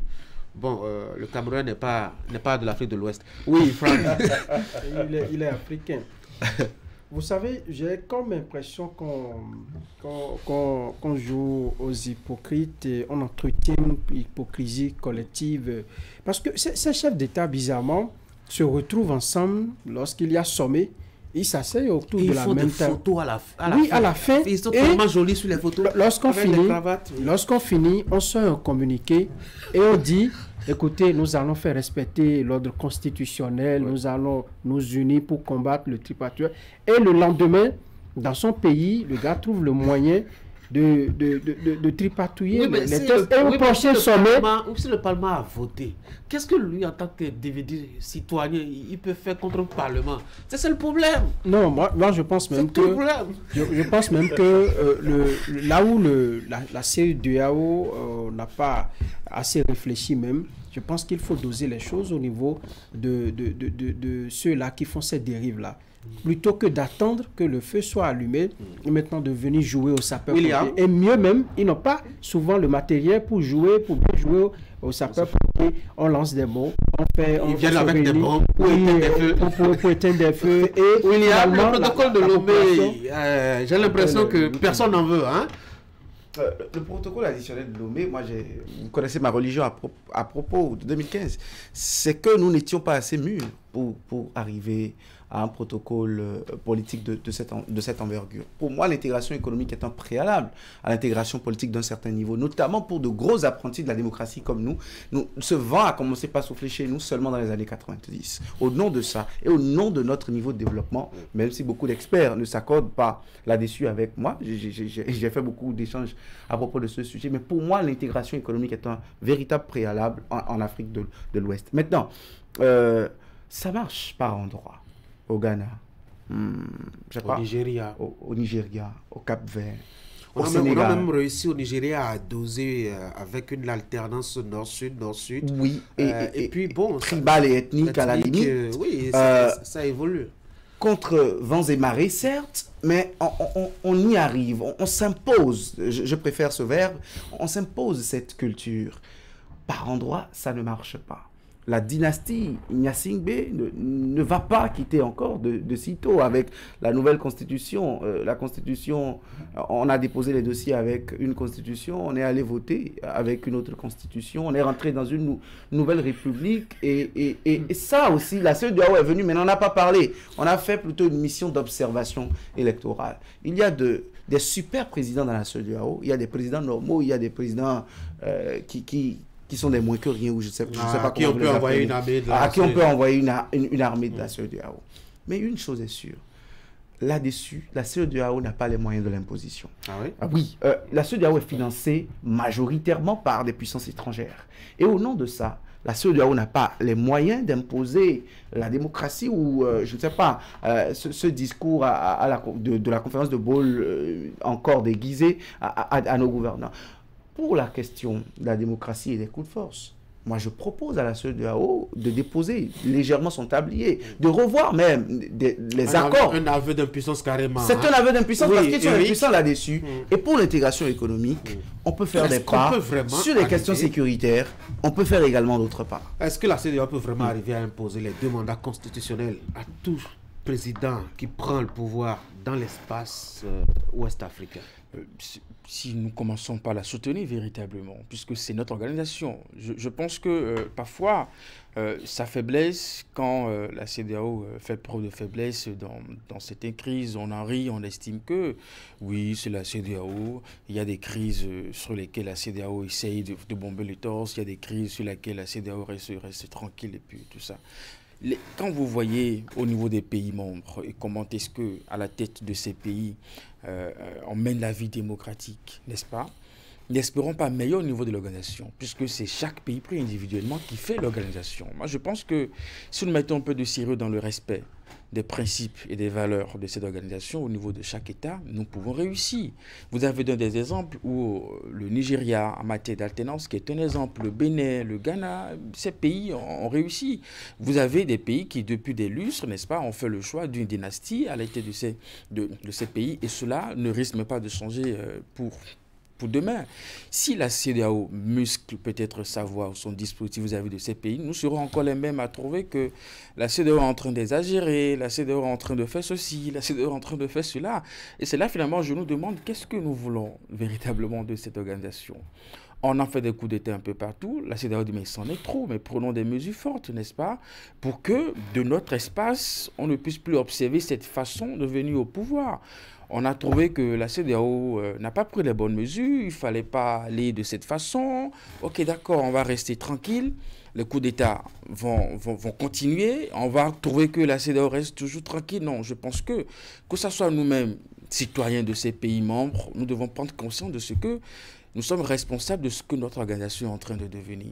Si nous la voulons forte, oui, vous avez des chefs d'État où c'est dans leur intérêt que la CEDEAO soit toujours faible pour que, au niveau de leur État, qu'elle ne puisse pas trouver les moyens véritablement de faire le travail qu'elle doit faire pour refuser. Et ce discours, je reviens à ce discours de Tinubu, et ça fait peut-être partie des raisons pour lesquelles on a essayé encore de le reconduire en 2023, et je pense qu'il a insisté véritablement là-dessus sur le fait qu'il faut aussi combattre le coup d'État institutionnel. Il a dit. Et donc, j'espère que pour les 12 mois qu'on lui a accordés, il pourra aussi véritablement mettre en place son mécanisme pour amener ses pairs à ne plus torpiller les constitutions, à ne plus remettre en cause les républiques pour d'autres mandats. C'est ce à quoi nous assistons. Pendant qu'on s'occupait de la crise nigérienne, nous avons vu comment, jusqu'à côté, on a trouvé aussi une formule de rester encore au pouvoir. C'est malheureux. Non, déjà j'aimerais rectifier une chose. Ce n'est pas, le comportement de la CEDEAO qui est en fait critiqué par les populations par rapport au mandat et tout ça. C'est vrai que les putschs ont été décriés par la CEDEAO. Mais avant les putschs, il y a eu beaucoup de coups, beaucoup de forces constitutionnelles que la CEDEAO a regardé. Et aller valider avec ses observateurs. Par endroit, oui. Par endroit, parce que là, on a fini, on le dit, qu'il y a eu des élections, il y a en fait, avec de petites erreurs qui n'entachent pas la crédibilité des élections. On connaît ce français. Mais quand vient le moment où il faut dire à ces hommes, ces messieurs, qui prennent le pouvoir et qui sont encore nostalgiques de la royauté et qui pensent qu'ils peuvent faire de l'État leur maison, leur famille, il faut leur dire non, il faut que la CEDEAO commence déjà à faire le toilettage. Bien que ce soit une organisation dans laquelle chaque État a quand même, je dois dire, le droit d'organiser sa politique interne. Je suis tout à fait d'accord. Je suis tout à fait d'accord. Je suis tout à fait d'accord dans la mesure où je suis tout à fait d'accord. Je suis tout à fait d'accord parce que vous l'avez bien dit, c'est une organisation, c'est une institution commune au sein de laquelle chaque État est souverain. Mais dans cette souveraineté, nous avons vu la CEDEAO décider d'une armée qui ira de rétablir la souveraineté ou du moins la démocratie dans un pays. Si la CEDEAO avait cette possibilité pour corriger ou du moins pour amener les messieurs qui, d'une certaine manière, viennent avec une constitution donnée, qui constatent que c'est cette constitution qui a été établie, qui leur a permis de venir justement au pouvoir, et qui, une fois au pouvoir, veulent maintenant changer la donne pour pouvoir s'éterniser, ou peut-être même mourir au pouvoir. Je pense que la CEDEAO aussi, ne serait-ce que par des communiqués, rien que par des communiqués, je pense que la CEDEAO aurait fait beaucoup en son temps. Mais on n'a rien vu. Il y a eu un silence plat, un mutisme, un silence de mort. Au finish, non, laissez-moi terminer. Au finish, combien de condamnations vous avez eu dans le temps? Il n'y a pas eu de condamnation. Il y a eu plusieurs fois des démonstrations de constitution. Combien de communiqués vous avez eu en son temps? Commençons par là. Nous suivons de très près la situation. Quand vous suivez de très près la situation et que vous ne dites pas qu'il y a une mal donne, je pense qu'il faut justement finir en disant que la CEDEAO a péché par mutisme et c'est son mutisme qui est en train de jouer contre elle actuellement, parce que si entre-temps, en amont, elle avait pris la décision de dire attention monsieur, la manière dont vous retouchez la cohésion de votre pays, ça n'engage que vous. Quand ça va péter, vous répondez. Je pense que déjà à ce niveau, la population va applaudir la CEDEAO quand elle dira aux putschistes, sortez, quittez le pouvoir, laissez le pouvoir. Franck, si le peuple sénégalais n'avait pas pris son destin en main, vous savez, j'ai vu récemment les images de Macky Sall dans les rues de New York et il marchait. Il serait encore au palais de la présidence sénégalaise, sénégalaise, pour en train d'exercer encore un mandat après le tripatouillage des tests. La troisième république sous lui, non? Parce qu'il avait déjà fait 7 ans, une première république, puis après il a fait une deuxième république. Alors que c'est quelqu'un qui n'a pas manqué d'ingéniosité quand il était au pouvoir. Il a travaillé et il lui suffisait de passer simplement le pouvoir tel qu'il est parti. Enfin, c'est pour dire que lorsque cette situation se pose, on ne sent pas la CEDEAO agir. Est-ce qu'on n'a pas comment est-ce qu'elle pouvait agir? Non, mais il faut appeler ces chefs d'État et les raisonner tout au moins. Comment? Ce n'est pas votre enfant. Non, ce n'est pas... Soit la communauté s'occupe des problèmes économiques, tels qu'on le dit, communauté économique des États de l'Afrique de l'Ouest, tout simplement, ou c'est une communauté qui s'occupe de tout, qui s'occupe de l'avancement des États. Parce que si le pays n'est pas stable, aucune économie ne peut prospérer. Et donc, pour moi, je rejoins celui-là qui a proposé qu'il faut une refonte de la CEDEAO. Peut-être qu'au niveau des tests qui ont créé la communauté, on n'a pas suffisamment considéré ces aspects-là. Aujourd'hui, il faut relire il faut retourner, relire les tests pour voir s'il ne faut pas inclure ces détails-là. William, très rapidement. Vraiment rapidement. Oui, la première des choses, quand Franck parle des textes, ce sont les textes qui ont suivi après. Les textes qui disent qu'il y a entrée en vigueur systématique dès que la conférence des chefs d'État et de gouvernement adopte quelque chose, comme le protocole de Lomé par exemple. Je parie qu'il y a des États comme le Togo qui ne ratifieraient jamais le protocole qui a bien été fait sur leur territoire, sur la démocratie, parce qu'un certain Yassine Bey n'est pas prêt à quitter le pouvoir encore de son vivant. Maintenant, ça, c'est le premier aspect. Le deuxième aspect, c'est que les mêmes instruments qui condamnent les coups de force, les changements anticonstitutionnels de gouvernement, ces mêmes instruments régionaux condamnent le tripatouillage. Oui. La belle preuve, quand on parle de 6 mois avant, c'est un protocole de la CEDEAO qui a dit que 6 mois avant les élections, il ne faut pas toucher les textes électoraux. Et quand on a touché les textes électoraux une semaine avant les élections au Togo, ces instruments se sont tus. Ces instruments qui ont fait dire aux gens qu'il faut amener des militaires à Niamey pour remettre Bazoum au pouvoir, ces instruments n'existaient pas. En fait, la CEDEAO va au même rythme que les chancelleries occidentales. Quand elles sont contentes, la CEDEAO est contente. Quand elles ne sont pas contentes, c'est le même rythme. Vous avez vu la position de la France par rapport au Togo, c'est la même position que la CEDEAO a eu. Vous avez vu comment Bruno Le Maire est venu tutoyer Alassane Ouattara à sa réélection au 3e mandat. C'est le même comportement que la CEDEAO a eu. Regardez bien, ils sont siamois, ils ont le même comportement et jusqu'au jour où ça va demeurer, ça ne changera pas. Bon, autant dire que... Comme l'année prochaine, la CEDEAO aura 50 ans, ça va être peut-être l'occasion de remettre en cause, comment on dit, certaines dispositions et voir comment est-ce qu'il faut harmoniser les choses. Moi, je veux faire confiance à Bola Tinubu. Il va changer tout ça. Avec une opération de force contre les coups d'État institutionnels. Les gars, bonne journée. Mesdames et messieurs, c'est la fin d'Actu Matin. Merci d'avoir été là. Bonne journée à vous aussi.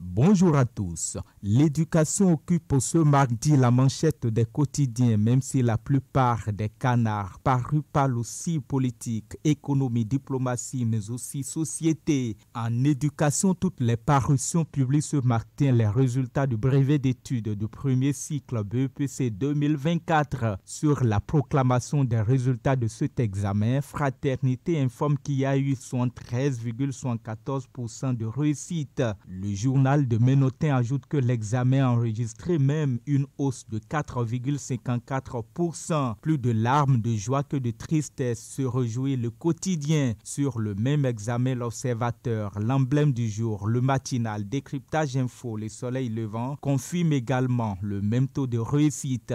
Tous mes confrères insistent ce matin sur les progressions significatives par rapport à l'année précédente. Dabarou et le Grand Quotidien sont allés au-delà du pourcentage. Les deux confrères donnent ce matin des précisions sur le total des inscrits. Sous réserve de vérification, 91 531 candidats sont déclarés admissibles. Sur un total de 124 134 inscrits, terminent les parutions. À côté du BEPC Fraternité, le Grand Quotidien parle du baccalauréat. Mes confrères annoncent en effet la délibération du baccalauréat 2024 pour demain. Mais avant de quitter l'éducation, cette triste nouvelle à prendre au sérieux pour sensibiliser les enfants candidats à l'avenir. Attention, plus jamais ça après son échec au BEPC, un candidat se donne la mort à Alada. Politique internationale et sous-régionale avec un matin libre qui parle ce matin de la 65e session ordinaire de la conférence des chefs d'État de la CEDEAO. Le journal souligne l'absence de Patrice Talon et s'interroge sur les probables raisons. Toujours Coopération africaine, l'emblème du jour, informe ce matin que la CEDEAO nomme Bassirou Diomaye Faye et Faure Gnassingbé comme facilitateur avec les alliances des États du Sahel. Parlant de la CEDEAO, l'institution projette aussi un sommet spécial sur l'avenir de l'intégration régionale, écrit Décryptage Info. Mais sur la crise entre le Bénin et le Niger, le matinal revient ce matin sur la médiation des anciens chefs d'État et rappelle que Soglo en avait parlé avec talent. Mes confrères rapportent en réalité les confidences du porte-parole du gouvernement. On revient au plan national pour parler santé dans cette revue de presse. Le soleil levant alerte sur l'urgence humanitaire au Bénin. Au secours, les dialysés en détresse, nécessité d'une prise en charge totale des patients par le gouvernement souhaite le journal. Prise en charge des dialysés par l'État, les députés préoccupés par la question observent l'Observateur ce mardi. Toujours en santé, Fraternité évoque en manchette le calvaire des drépanocytaires en cette saison de pluie. Le journal rappelle les risques et conseille même du miel aux concernés. En économie, Matin Libre revient sur l'actualité de l'économie de l'être à l'ONU. Le journal parle du développement humain et publie même l'appel de Genève. Sur le même sujet, Actu Express salue le combat salvateur de Martial Pochan qui a exposé les 10 principes fondateurs à l'ONU. Production locale et exportation du Bénin, le matinal revient sur l'ananas béninois refoulé en France. Le journal publie même les reproches à l'ex-DG de l'ABSSA. Dans le monde des médias, le pays émergent parle ce matin du mécontentement des travailleurs à la SRTB-SA. Nazer Vikou demande à quand la nomination d'un nouveau directeur général. Mon confrère demande aussi qu'en est-il concrètement des appels à candidature. Avant son exclamation finale, libérer l'ORTB. Perle mêle maintenant le grand mono parle ce matin d'un phénomène qui a la peau dure en dépit de tout. Conflit entre éleveurs et agriculteurs. 2 morts enregistrés à Lokossa annoncent la parution. Et on termine avec le grand jury qui annonce une bonne nouvelle pour tous les quartiers à Hosugbeta dans l'arrondissement de Togba. L'électrification dans le quartier est devenue une réalité. Mon confrère salue le dynamisme du chef d'arrondissement Pierre Guéon. Avec 2000 francs, la population peut faire les commandes de compteurs, ajoute le journal.